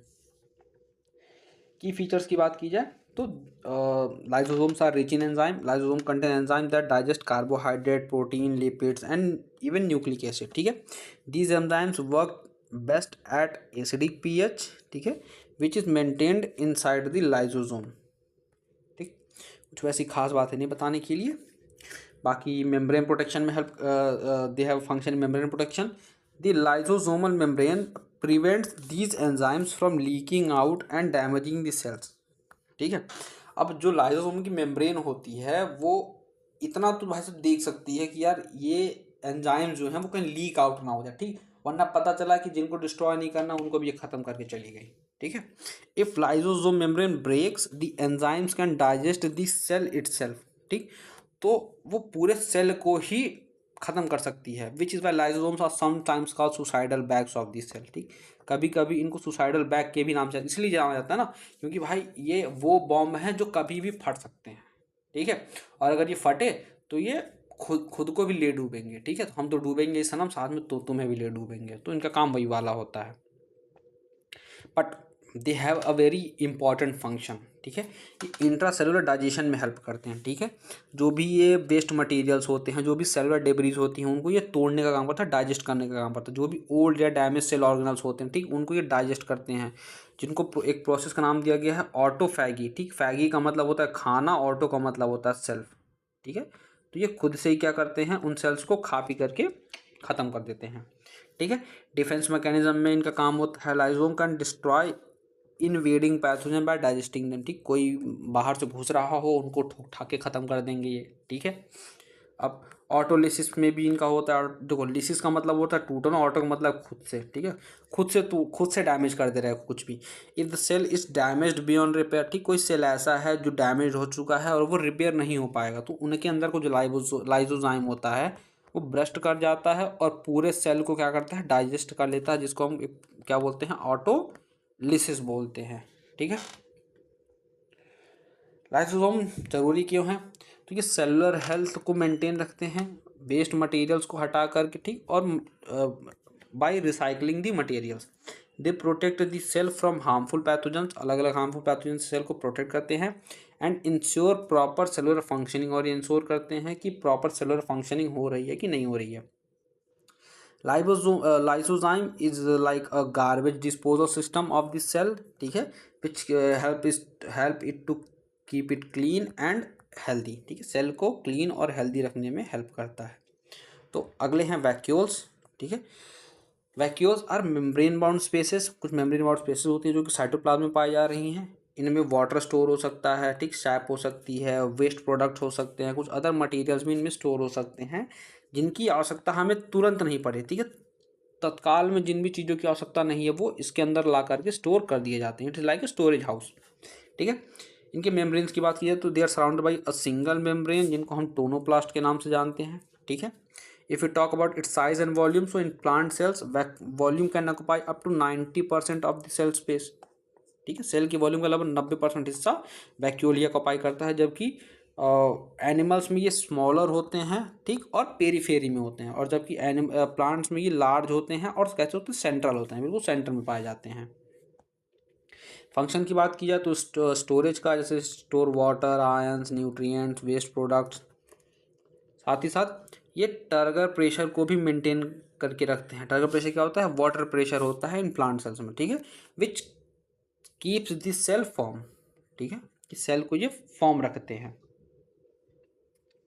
और आयंस के ट्रांसपोर्ट में भी हेल्प करते हैं ये, ठीक, the tonoplast help transport ions and material against the concentration gradient in the vacuole, ठीक है। जो टोनोप्लास्ट होता है वो आयंस का और मटेरियल्स का ट्रांसपोर्ट करता है अगेंस्ट द कंसंट्रेशन ग्रेडियंट, ठीक है, कि अगर वैक्यूल में हाई कंसंट्रेशन, इसके बावजूद भी ये वैक्यूल से चीज़ों को उठा करके बाहर दे सकता है, ठीक। और अगर अंदर ऑलरेडी ज़्यादा है, ठीक, बाहर कम है, तो ये बाहर से अंदर भी ला सकता है चीज़ों को, ठीक है। तो अगेंस्ट कंसंट्रेशन ग्रेडियंट ये काम करता है, ठीक है, अगर आयंस के ट्रांसपोर्ट की बात हुई तो। As a result the concentration of substance inside the vacuole is always higher, ठीक है, देन इन दिस साइटोप्लाज्म, ठीक है। इसी की वजह से जो भी चीज़ों का कंसंट्रेशन होता है साइटोप्लाज्म में, वो वैक्यूल में, वो साइटोप्लाज्म के कंपैरिजन में ज़्यादा ही होता है, ठीक है। नो, ये अमीबा में ऑस्मो रेगुलेशन का भी काम करता है। इन अमीबा एक कॉन्ट्रैक्टाइल वैक्यूल पाया जाता है, ठीक है। कॉन्ट्रैक्टाइल वैक्यूल वो वैक्यूल जो कॉन्ट्रैक्ट और रिलैक्स कर सकते हैं। Helps regulate water balance and remove excess water from the cell, ठीक। ये वाटर बैलेंस को मेंटेन करके रखता है, और अगर पानी ज़्यादा आ जाए तो उसको ये रिमूव भी कर देता है, ठीक है। It helps in digestion in protista, protista में डाइजेशन में हेल्प करते हैं प्रोटिस्टा। इनमें फूड वैक्यूल्स पाए जाते हैं, ठीक है। Are formed when food particles are engulfed, these vacuoles help digest the food, ठीक। ये फूड क्या करने में हेल्प करते हैं, डाइजेस्ट करने में हेल्प करते हैं, ठीक है। वैक्यूल्स के इंपॉर्टेंस की बात की जाए तो they store essential nutrients and maintain water balance in the cell, ठीक। साथ ही साथ they provide structural support by maintaining turgor pressure, ठीक है। साथ ही साथ प्रोटिस्टा और अमीबा में दे play a key role in digestion and osmoregulation, ठीक। शॉर्ट टर्म में बात करें, they are act like a storage tank and waste management system of a cell, keeping everything in the balance. Now, if we talk about next organelle, that is our mitochondria.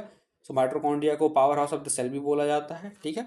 Mitochondria singular में हम इसको mitochondrion बोलते हैं। They are tiny double membranous structure, ठीक, found in almost all eukaryotic cell, लगभग हर eukaryotic cell में पाया जाता है, ठीक। इसको powerhouse of the cell भी कहा जाता है, क्योंकि they generate ATP molecules, adenosine triphosphate molecule through aerobic respiration, ठीक है। एरोबिक रेस्पिरेशन के दौरान ये क्या बनाते हैं, एटीपी मॉलिक्यूल बनाते हैं, जो कि अलग अलग सेल्स, अलग अलग टिश्यू, अलग अलग ऑर्गन इस्तेमाल करते हैं एनर्जी कंजम्पशन के तौर पे, ठीक है। शेप और साइज की बात की जाए तो they are usually sausage shaped, ठीक है। सॉसेज शेप्ड के होते हैं या फिर सिलेंड्रिकल होते हैं ये, ठीक। रेंज की बात की जाए तो 0.2 से 1 माइक्रोमीटर इनके डायमीटर में होती है, और 1 से लेकर के 4.1 माइक्रोमीटर ये लंबाई में होते हैं, ठीक है। नंबर की बात की जाए तो डिपेंड करता है कि सेल में कितनी एनर्जी की रिक्वायरमेंट होती है, तो उसके हिसाब से माइटोकॉन्ड्रिया का जो नंबर है वो सेल वाइज डिपेंड करता है, ठीक है। इनके स्ट्रक्चर की बात करें तो सबसे बाहरी स्ट्रक्चर होता है वो कंटिन्यूअस होता है, आउटर बाउंड्री होती है, ठीक है। माइटोकॉन्ड्रियन के सिंगल की बात करें, ठीक है। इनमें एंजाइम्स और प्रोटीन्स पाए जाते हैं जो कि अलाउ करते हैं पासेज ऑफ आयंस को और मॉलिक्यूल्स को, ठीक है। कुछ मॉलिक्यूल्स और आयंस के पासेज को ये अलाउ करते हैं। इनर मेम्ब्रेन की बात की जाए तो उनमें फोल्ड्स पाए जाते हैं अंदर की तरफ, ठीक है, जो कि finger like projection, finger like structure बनाता है। इनको हम क्या बोलते हैं, क्रिस्टी के नाम से जानते हैं।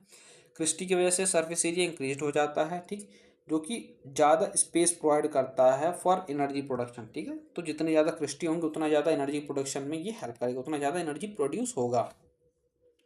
इनर मेम्ब्रेन जो होता है उनमें एंजाइम्स पाए जाते हैं, ठीक है, जो कि इलेक्ट्रॉन ट्रांसपोर्ट चेन मतलब ईटीसी में, ठीक, और एटीपी सिंथेसिस में क्या करते हैं, ये हेल्प करते हैं, ठीक है, मतलब ये उनमें इन्वॉल्व होते हैं, ठीक, कहने का मतलब ये है। ना if you talk about it's compartment, तो आउटर कंपार्टमेंट, ठीक, जो कि स्पेस होता है between outer and inner membranes का, और इनर कंपार्टमेंट इसको मैट्रिक्स के नाम से जानते हैं। It contains a dense homogeneous substance called matrix which is rich in enzyme and other molecule necessary for energy production, ठीक, ये एंजाइम्स और अलग मॉलिक्यूल्स में रिच होता है जो कि एनर्जी प्रोडक्शन में इन्वॉल्व होते हैं या फिर हेल्प करते हैं। Now if you talk about ATP production and storage वगैरह के बारे में, तो माइटोकॉन्ड्रिया परफॉर्म एरोबिक रेस्पिरेशन, ठीक है, एरोबिक रेस्पिरेशन करता है ये ताकि ये एटीपी को जनरेट कर सके। फार्मूला पता सभी को, एडिनोसिन ट्राइफॉस्फेट, जिसको हम energy currency of the cell भी बोलते हैं, ठीक। और ये प्रोसेस कहाँ होता है, क्रिस्टी और मैट्रिक्स में देखने को मिलता है, ठीक। स्टोरेज की बात की जाए तो they have their own circular DNA, mitochondria के पास खुद का सर्कुलर डीएनए होता है और कुछ आरएनए मॉलिक्यूल्स भी होती हैं और कुछ राइबोसोम्स भी होते हैं, और वो भी कौन से राइबोसोम्स, 70S वाले, ठीक है, which allow them to synthesise their own protein, जो कि इनको खुद की प्रोटीन बनाने में हेल्प करते हैं, ठीक है। इनके पास सेल्फ रिप्लिकेशन भी होती है। Mitochondria can divide and replicate independently through a process called binary fission, ठीक है भाई। जब इनके पास खुद का सर्कुलर डीएनए है तो ये अपने आप को रेप्लिकेट कर ही सकते, जाहिर सी बात है, ठीक है। तो इनका जो प्रोसेस होता है उसको हम बाइनरी फिजन के नाम से जानते हैं, ठीक है। माइटोकॉन्ड्रिया की इंपॉर्टेंस की बात की जाए तो they supply energy to the cell, enabling it to perform essential function. They help in maintaining cellular metabolism and calcium balance, ठीक है। ये सेलुलर मेटाबॉलिज्म और कैल्शियम बैलेंस को बनाने रखने में हेल्प करते हैं। They also play a major role in cell signalling and apoptosis, ठीक, एपोप्टोसिस मतलब प्रोग्राम्ड सेल डेथ में भी ये मेजर रोल प्ले करते हैं, ठीक है। Mitochondria like energy factories that keep the cell running smoothly by producing ATP and helping the cell function properly, ठीक है। तो ये माइटोकॉन्ड्रिया का बेसिक फंक्शन है। Now let's talk about plastids. Plastid की बात की जाए तो plastid are large double membrane organs, ठीक, ये भी डबल मेम्ब्रेनस होते हैं जो कि प्लांट सेल्स में पाए जाते हैं और यूग्लिनॉइड्स में पाए जाते हैं, ठीक है।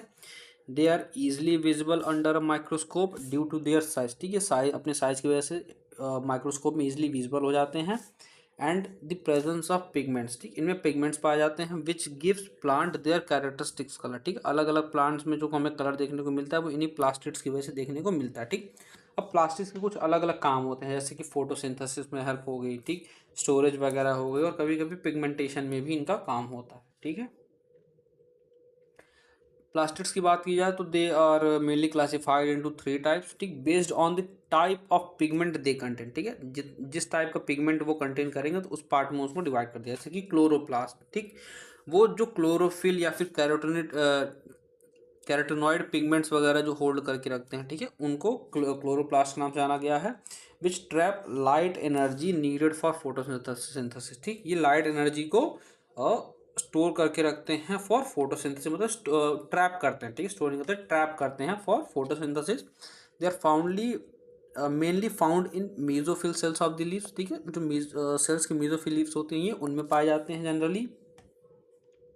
वहीं अगर हम बात करें क्रोमोप्लास्ट की, ठीक है, तो क्रोमोप्लास्ट का ऐसा नाम ही समझ में आ रहा है, क्रोमा का मतलब होता है कलर, ठीक, तो वो प्लास्टिड जो कलर प्रोवाइड कर रहा है। तो chroma contains fat soluble carotenoid pigment, जैसे कि कैरोटीन हो गया, ज़ैंथोफिल्स हो गया, ठीक, these pigment give plant part colour provide करते हैं, ठीक है, जैसे कि येलो, ऑरेंज या फिर रेड कलर्स हो गया, ठीक, ये फ्रूट्स हो गया, फ्लावर्स हो गए, और समटाइम्स कुछ रूट्स में भी ये पाए जाते हैं, ठीक है, जैसे कैरेट हो गया, ठीक है, टर्निप वगैरह हो गया, उनमें ये पाए जाते हैं।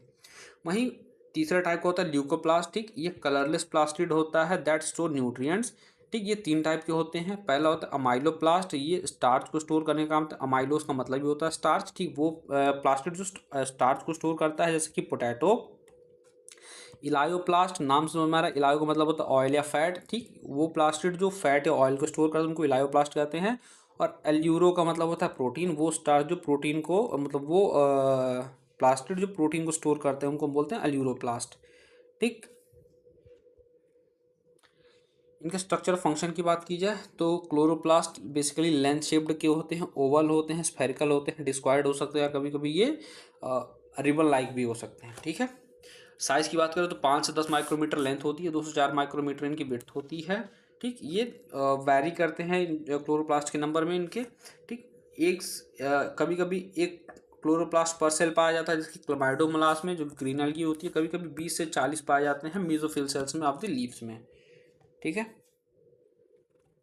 वहीं इनके स्ट्रक्चर की बात किया तो डबल मेम्ब्रेनस होते हैं, आउटर मेम्ब्रेन इनकी फ्रीली परमिएबल होती है टू स्मॉल मॉलिक्यूल्स, ठीक है, जबकि इनर मेम्ब्रेन जो होती है वो लेस परमिएबल होती है और मूवमेंट ऑफ सब्सटेंस को क्या करती है, कंट्रोल करने का काम करती है, ठीक है। स्ट्रोमा की बात की जाए तो जो इनर मेम्ब्रेन के द्वारा स्पेस को इंक्लोज किया जा रहा है उसको हम स्ट्रोमा नाम देते हैं, ठीक है, स्ट्रोमा बोला जाता है उसको। इनमें एंजाइम्स होते हैं जो कि रिक्वायर्ड होते हैं for synthesis of carbohydrate and proteins, साथ ही साथ सर्कुलर डीएनए होता है और राइबोसोम होता है जो कि प्रोटीन सिंथेसिस में क्या करता है, हेल्प करता है, ठीक है। उसके बाद थैलाकॉइड और ग्राना होते हैं। जो स्ट्रोमा होते हैं contains flattened membrane sac called thylakoids, ठीक। इनमें हमें फ्लैटेंड मेम्ब्रेनस सैक्स देखने को मिलते हैं, जिनको हम थैलाकॉइड बोलते हैं। ये स्टैक्स के टाइप में अरेंज होते हैं, मतलब एक के ऊपर एक के ऊपर एक के ऊपर एक, इस तरीके से अरेंज होते हैं ये, ठीक। एक के ऊपर एक करके अरेंज होते हैं। और पूरे को हम क्या बोलते हैं, ग्रेना बोलते हैं। सिंगुलर को हम ग्रेनम बोलते हैं, ठीक। Like a pile of coins, ठीक। जैसे सिक्के को एक के ऊपर एक, एक के ऊपर एक, एक के ऊपर एक रख दिया जाता है, वैसा ये स्ट्रक्चर बनाते हैं। Grana are connected by stromal lamellae, ठीक। अलग अलग ग्रेना स्ट्रोमल लैमिली के थ्रू कनेक्टेड होते हैं। स्ट्रोमल लैमिली क्या होता है, वो फ्लैट ट्यूब लाइक स्ट्रक्चर होता है which connect thylakoids of different granas, ठीक है। अलग अलग ग्रेना के थैलाकॉइड्स को ये कनेक्ट करने का काम करते हैं। The space inside these thylakoids are called lumen, ठीक। इन थैलाकॉइड्स में जो स्पेस होता है, इनसाइड स्पेस होता है, उसको हम ल्यूमेन के नाम से जानते हैं, ठीक। Now chlorophyll pigments are located in these thylakoid membranes and are essential for photosynthesis, ठीक। और जो क्लोरोफिल पिगमेंट होती है वो इन्हीं थैलाकॉइड मेम्ब्रेन्स में होती है, जो कि फोटोसिंथेसिस के लिए एक एसेंशियल होती है, ठीक है।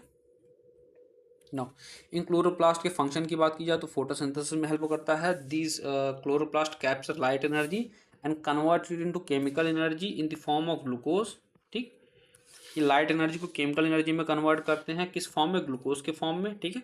साथ ही साथ ये जेनेटिक मटेरियल को स्टोर करने का काम भी करते हैं। Chloroplast have their own DNA and their ribosome, वो भी कौन सा 70s वाला, enabling them to synthesise their own proteins. साथ ही साथ ये एटीपी और एनएडीपीएच का प्रोडक्शन भी करते हैं। These molecules produce during the light reaction of photosynthesis and are used in the Calvin cycle to synthesise carbohydrate, ठीक। कैल्विन साइकिल, लाइट रिएक्शन, ये सब हम पढ़ेंगे जब हम आपको ट्रांसपोर्टिंग प्लांट पढ़ाएंगे, आप फोटोसिंथेसिस प्लांट पढ़ाएंगे, वहाँ पे सारी चीज़ें डिटेल में पढ़ेंगे, ठीक है। अब प्लास्टिड्स इंपॉर्टेंट क्यों हैं, ये इसेंशियल होते हैं फॉर फोटोसिंथेसिस, पिगमेंट प्रोडक्शन और न्यूट्रिएंट स्टोरेज के लिए, ठीक। ये इनेबल करते हैं प्लांट को कि वो सनलाइट को कैप्चर कर सकें और साथ ही साथ फूड को ये प्रोड्यूस कर सकें, ठीक है। And it produce the food required for survival, ठीक। सर्वाइवल की जो फूड की रिक्वायरमेंट होती है उसको प्रोड्यूस करने के लिए सनलाइट को कैप्चर करते हैं, ठीक है। वो सारे काम कौन करता है, प्लास्टिड्स करता है, ठीक। Plastids are plastids also store important macromolecule, जैसे स्टार्च हो गया, फैट हो गया, प्रोटीन हो गया, ठीक है, ताकि एनर्जी सप्लाई को ये क्या कर सके, मेंटेन कर सके, इंश्योर कर सके जब भी आवश्यकता पड़े। Now if you talk about ribosomes, तो राइबोसोम्स टाइनी ग्रैनुलर स्ट्रक्चर होते हैं जो कि इलेक्ट्रॉन स्कोप के अंदर ऑब्जर्व किए गए थे बाय जॉर्ज पैलेड इन 1953, ठीक। They are made up of ribonucleoprotein, जिसको हम आरएनए के नाम से जानते हैं, और प्रोटीन से मिलकर के बने हुए होते हैं जो राइबोसोम्स होते हैं, ठीक। राइबोसोम्स यूनिक होते हैं क्योंकि इनके पास कोई भी मेम्ब्रेन होती है, they lack a membrane around them, so that's why they are a unique structure. ना राइबोसोम्स के टाइप्स की बात करें तो यूकैरियोटिक सेल्स में जो राइबोसोम होते हैं वो एटीएस के होते हैं। यूकैरियोटिक सेल्स में पाए जाते हैं प्लांट, फंजाई, एनिमल्स और प्रोटिस्टा वगैरह में पाए जाते हैं, ठीक। ये दो सब यूनिट से मिलकर के बने हुए होते हैं। लार्जर सब यूनिट इनकी 60s होती है और स्मॉलर सब यूनिट इनकी 40s की होती है, ठीक है। वहीं प्रोकैरियोटिक सेल्स में ये 70s के पाए जाते हैं, ठीक है। जैसे कि बैक्टीरिया हो गया, आर्कीबैक्टीरिया हो गया, माइटोकॉन्ड्रिया हो गया, क्लोरोप्लास्ट हो गया, इनमें 70s के होते हैं, ठीक है।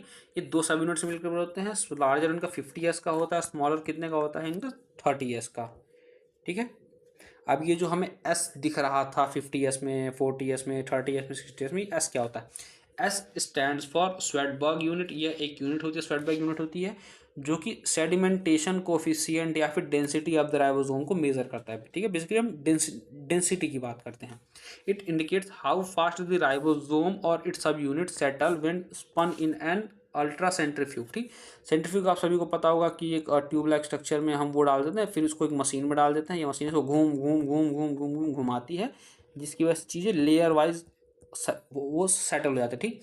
तो ये बताता है कि कितना जल्दी जो राइबोसोम है वो नीचे की तरफ सेटल हो रहा है, तो वो उसकी सेडिमेंटेशन कोफिशिएंट होती है, ठीक है। दी वैल्यू 80, 60, 40 आर नॉट एडेटिव, ठीक। ये एडेटिव नहीं होते हैं क्योंकि they depend on shape and size, not just there masses, ठीक है। ये उसके शेप और साइज पर भी डिपेंड करते हैं, नॉट जस्ट देयर मासेस, ठीक है। इसीलिए एडेटिव नेचर के नहीं होते हैं, कि ये नहीं कि 50-30 है तो 50-30-80 हो गया, नहीं। 60-40 है तो 100 हो गया, नहीं, ये नहीं, ठीक है। राइबोसोम के स्ट्रक्चर की बात करें तो इनमें दो सब यूनिट्स पाए जाते हैं। लार्जर सब यूनिट जो होता है, it contain enzymatic activity needed to form peptide bond between amino acids, and smaller subunits help in reading the mRNA sequence during protein synthesis. ठीक, now these subunits come together during protein synthesis and separate once the process is complete. ठीक, अब जो अलग अलग जो units हैं, ठीक है, बात कर रहे हैं, मान लो कि हम 60 ईयर्स और 40 ईयर्स की बात कर रहे हैं, ठीक है, या फिर 50-30 की बात कर रहे हैं, तो ये जो दो सब यूनिट्स होती हैं ये एक साथ नहीं रहती हैं, लेकिन जब इनको प्रोटीन सिंथेसाइज करना होता है तो ये एक साथ आती हैं, प्रोटीन को सिंथेसाइज करती हैं, फिर जब प्रोसेस कंप्लीट होता है फिर से ये अलग हो जाती हैं।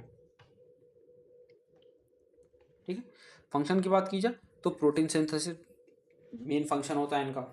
ठीक है, it play a crucial role in translating mRNA into protein. ठीक, ट्रांसलेशन का मतलब होता है जब mRNA से प्रोटीन बनते हैं उस प्रोसेस को बोलते हैं translation.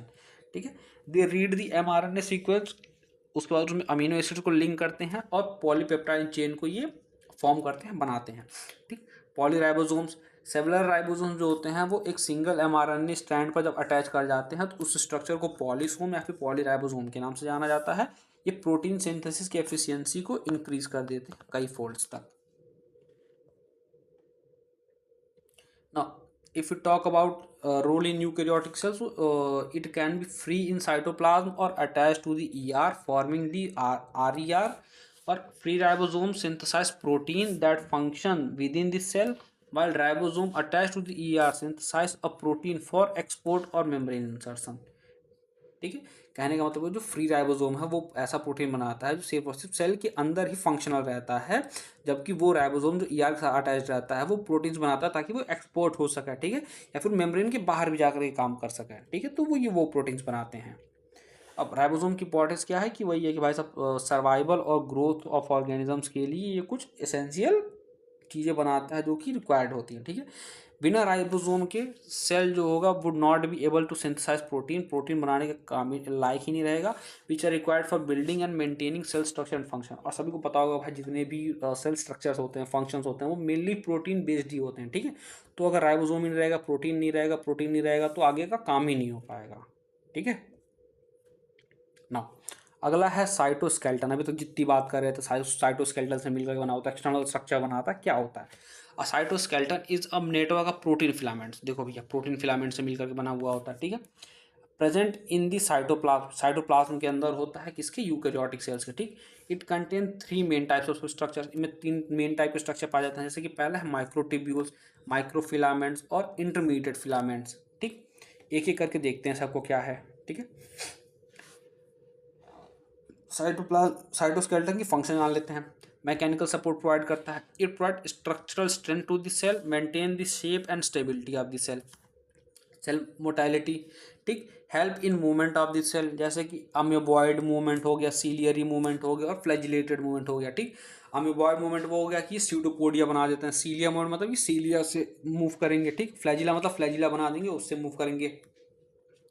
Assist in the movement of organelles and vesicles within the cell. ठीक, इंटरसेलुलर ट्रांसपोर्ट। ठीक, और ये एक्स्ट्रा सेलुलर ट्रांसपोर्ट के अलावा भी इंटरसेलुलर ट्रांसपोर्ट करता है। ठीक है, मतलब ऑर्गेनल्स को भी ट्रांसपोर्ट करा रहा है, वेसिकल्स को भी ट्रांसपोर्ट करा रहा है, within the cell transport करा रहा है ये। ठीक है,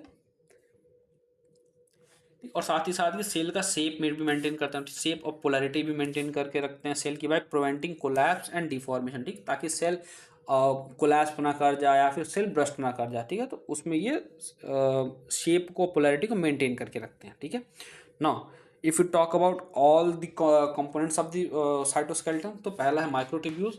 ये ट्यूबुलिन प्रोटीन का मिलकर के बना हुआ होता है। ठीक है, हॉलो होता है, सिलेंड्रिकल स्ट्रक्चर होता है, which provides rigidity and shape.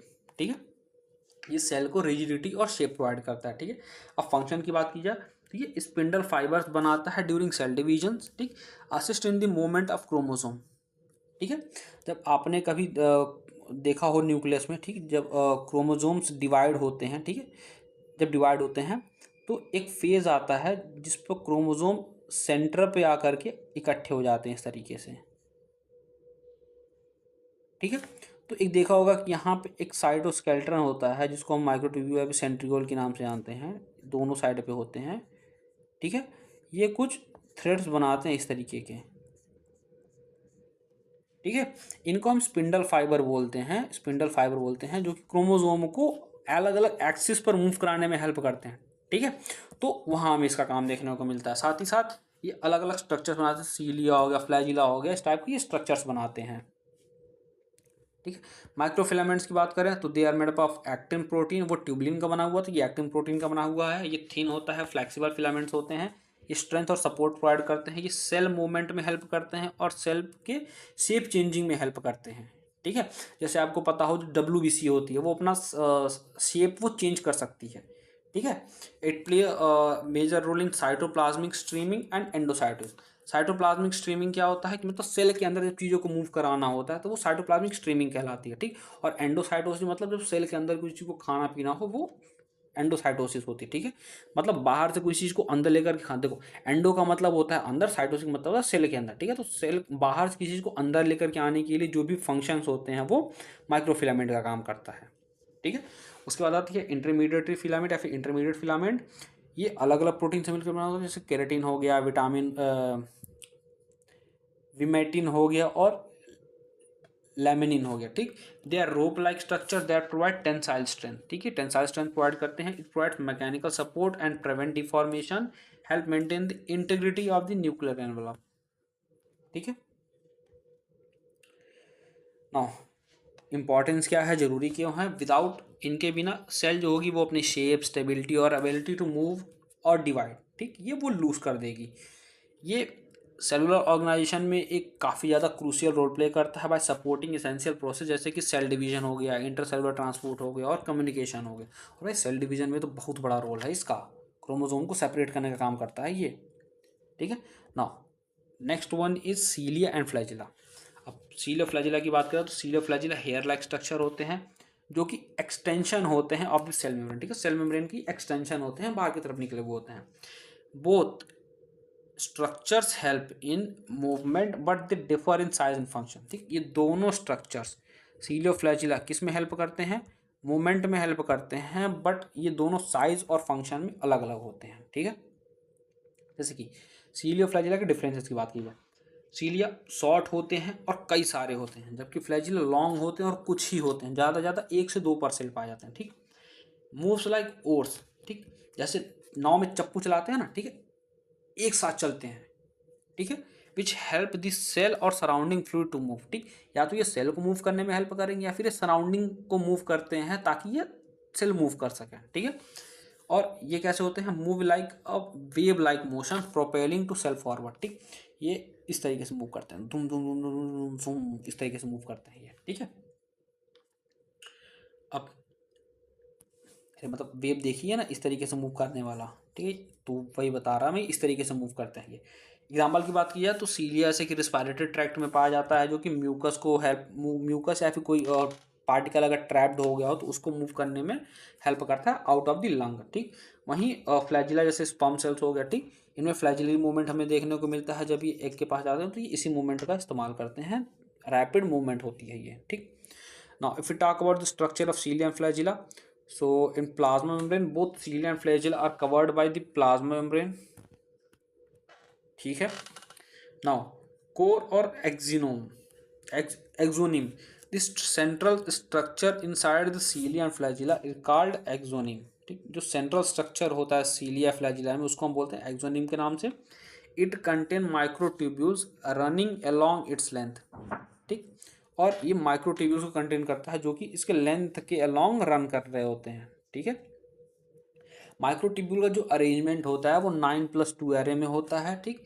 Exonym has 9+2 arrangement of microtubules, जिनमें 9 पेयर हमें डबलेट देखने को मिलते हैं of microtubules arranged in a circle around the periphery, और 2 सिंगल माइक्रोट्यूब्यूल्स देखने को मिलते हैं जो कि कहाँ लोकेटेड होते हैं, सेंटर में लोकेटेड होते हैं। ठीक है। एक सेंट्रल सीट देखने को मिलती है which surround this 2 central microtubules. ठीक। ये जो 2 सिंगल माइक्रोट्यूब्यूल्स होते हैं इनको सराउंड करने का काम करती है जो सेंट्रल सीट होती है। ठीक है। उसके बाद हमें एक रेडियल स्पोक देखने को मिलता है which connect this central sheath to each peripheral doublet. ठीक है। जो 2 सेंट्रल सीट्स होते हैं वो मतलब जो सेंट्रल सीट होती है वो पेरीफेरी में जो नॉट डबलेट्स पाए जाते हैं उनमें ये कनेक्ट करने का काम करती है। तो there are 9 radial spokes in total. ठीक। इसलिए हमें 9 रेडियल स्पोक्स देखने को मिलते हैं। ठीक। उसके अलावा एक लिंकर्स होते हैं which connect peripheral doublets to one another for stability. ठीक, देखो रेडियल स्पोक्स सेंट्रल सीथ से कनेक्ट करते हैं पेरिफेरल जो भी डबलेट्स हैं वहाँ पे। ठीक, और डबलेट्स आपस में कनेक्ट होते हैं लिंकर्स के थ्रू। ठीक है, अगर सीलिया फ्लैजिला की ओरिजिन की बात की तो दोनों जो स्ट्रक्चर होते हैं वो सेंट्रियोल से वो अराइज होते हैं, सेंट्रियोल लाइक स्ट्रक्चर से, जिनको हम क्या बोलते हैं, बेसल बॉडी के नाम से जानते हैं। ठीक है, अब फंक्शन जान लेते हैं। सीलिया का फंक्शन होता है help in moving fluid, mucus और पार्टिकल अक्रॉस सेल सरफेस। साथ ही साथ it aids in locomotion in unicellular organism जैसे कि पैरामीशियम। फ्लैजिला की बात की तो प्रोपेलिंग का काम करता है cell forward, aiding in movement, important for locomotion in sperm cells and certain bacterial cells. Now, if we talk about prokaryotic and eukaryotic flagella, तो prokaryotic flagella structurally different होते हैं from eukaryotic because they are made up of a protein known as flagellin। वहीं eukaryotic flagella में 9+2 microtubule arrangement देखने को मिलता है और ये प्लाज्मा मेम्ब्रेन के द्वारा कवर्ड होता है। ठीक है, इंपॉर्टेंस क्या है कि दे प्ले अ मेजर और critical role in movement, sensory function and maintain fluid balance in many organisms. Now, if we talk about centrosome and centriole, so this centrosome is organelle found in animal cell. It consists of two centriole that lie perpendicular to each other। ठीक है, इस तरीके से ये एक दूसरे के perpendicularly रहते हैं। ठीक है, इस तरीके से these centrioles are embedded in dense amorphous substances called pericentriolar material। ठीक, ये जो साइड में बना ना यही है पेरीसेंट्रियोलर मटेरियल। ठीक है, एमॉर्फस सब्सटेंस होता है और इनमें ये एम्बेडेड होते हैं। सेंट्रियोल क्या होता है? सेंट्रियोल सिलेंड्रिकल स्ट्रक्चर होता है जो कि माइक्रोट्यूब्यूल्स का बना हुआ होता है। हर सेंट्रियोल के पास कार्ट लाइक व्हील ऑर्गेनाइजेशन होती है। ठीक है, जैसे कि गाड़ी के चक्के के पहिए होते हैं ना, मतलब जो चक्के होते हैं। ठीक है, अगर कभी आपने देखा हो गाँव में वो जो चक्के होते हैं ना इस तरीके के देखने को मिलते हैं। ठीक है, हम चक्कों की बात कर रहे हैं ना कि टायर की बात कर रहे हैं। ठीक है, कार्ट व्हील की बात कर रहे हैं, जो गाय घोड़े बैलगाड़ी जो खींचते थे उनकी बात कर रहे हैं। ठीक है, इनकी बात की जाए तो इनमें पेरिफेरल फिब्रिल्स देखने को मिलते हैं। They centriole contain 9 peripheral fibrils made up of tubulin proteins. Each fibrils in arranged as a triplet, 3 microtubules in each fibril. ठीक है, हर माइक्रोफिब्रिल में कितने 3 हमें देखने को मिलते हैं। ठीक है, हब होती है the central part of the centriole is proteinaceous and called the hub. ठीक, प्रोटीन की बनी हुई होती है और वो क्या वो कहलाता है, उसको हब बोलते हैं। ठीक, रेडियल स्पोक्स होते हैं which are made up of protein which connect the hub to the peripheral triplet. ठीक, हमें उसमें फ्लैजिला में क्या देखने को मिल रहा है, डबलेट देखने को मिल रहा है, और इसमें क्या देखने को मिल रहा है, हमें ट्रिपलेट देखने को मिल रहा है। There are 9 radial spokes connecting the hub to each of the 9 triplets. ठीक, फंक्शन की बात की जाए तो ये सीलिया और फ्लैजिला के फॉर्मेशन में हेल्प करता है। Centriole give rise to the basal body that form cilium flagella. ठीक, सीलिया फ्लैजिला को बनाने के लिए जो बेसल बॉडी की रिक्वायरमेंट होती है वो सेंट्रियोल से होती है। ठीक है, स्पिंडल लाइक फॉर्मेशन होता है सेल डिवीजन में। ठीक है, during cell division centrioles form the spindle fibre that assist in separation of the chromosome. ठीक, if we talk about centrosome in cell division, so during mitosis and meiosis cell division, the centrosome duplicates and move to the opposite poles of the cell. The centriole help organize the mitotic spindle which ensure accurate division of the chromosome। ठीक है, वो किसका काम रहता है, centrosome का काम रहता है कि ताकि वो सेंट्रोल को ऑर्गेनाइज करने में हेल्प कर सके कि जो माइटोटिक स्पिंडल है उनको किस प्रकार से अरेंज करना है ताकि क्रोमोसोम का जो डिवीजन हो वो अच्छे तरीके से हो। ठीक है, इंपॉर्टेंस जान लेते हैं इनकी। They play a crucial role in cell division by forming spindle fibres and also formation of cilium flagella which essential for the cell movement. Now if you talk about nucleus, so nucleus which is also known as the control centre of the cell, discovered by Robert Brown in 1831। Fleming ने इसको नाम दिया था। ठीक है, discover किया brown ने, नाम दिया फ्लेमिंग ने। The material inside the nucleus as a chromatin. ठीक है, इनके अंदर जो मटेरियल पाया जाता है उनको नाम दिया किसने, Fleming name the material, chromatin नाम दिया। ठीक, after observing the its staining property.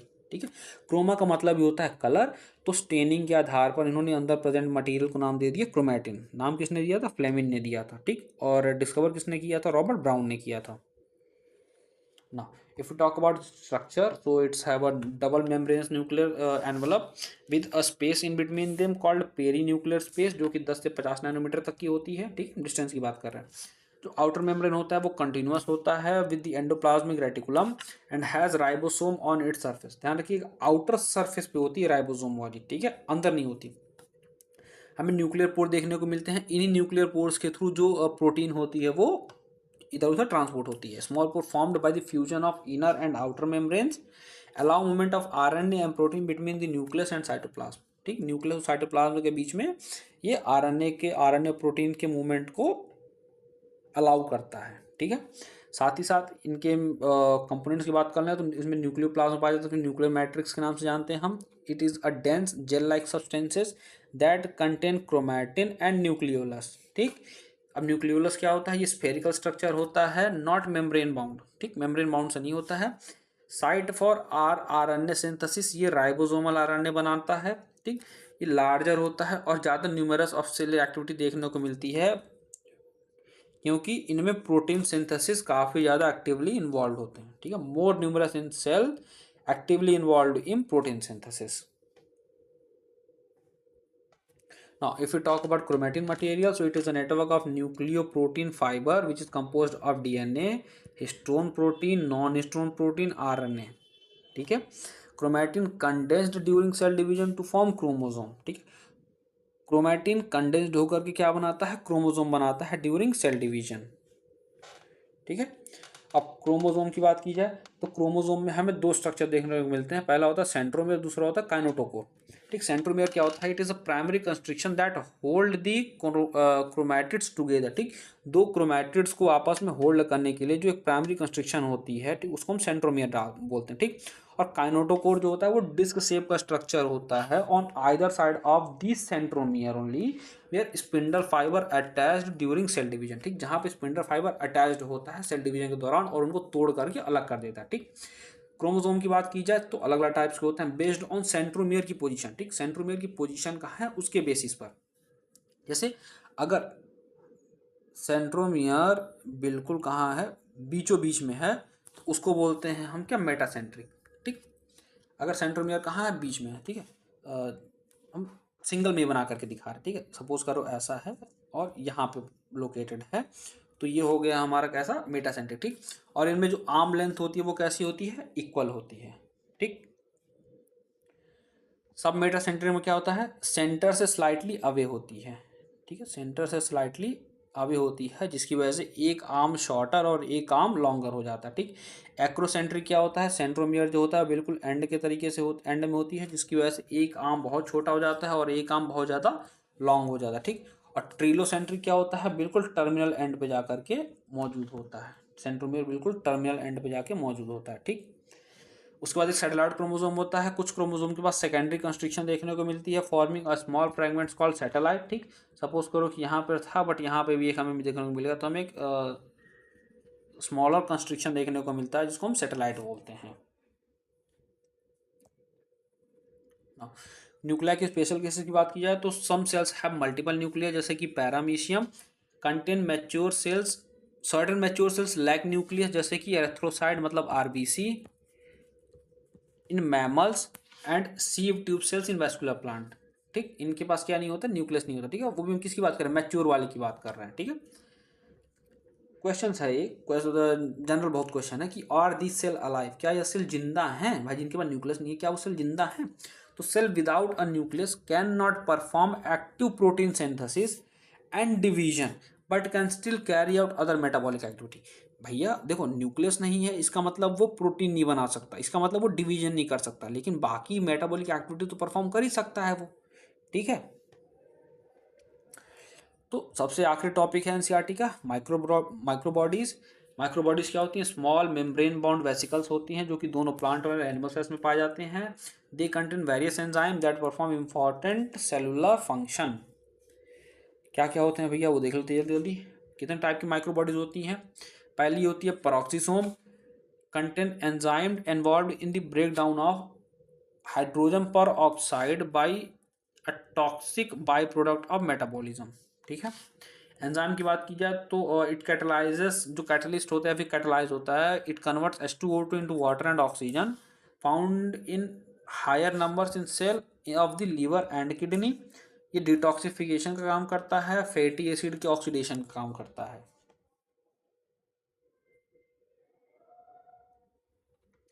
दूसरा होता है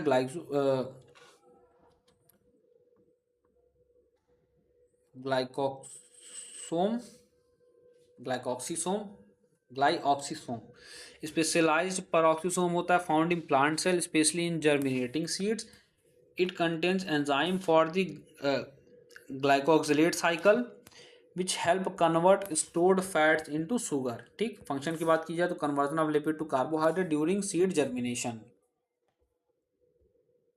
नाउ स्ट्रक्चर ऑफ माइक्रोबॉडीज की बात की तो they are small spherical vesicle enclosed by single membrane. It contain a dense core of enzyme. Now इनके फंक्शन की बात की तो detoxifying of harmful substances, break down of fatty acid and conversion of fat to sugar, and it maintain cellular metabolism.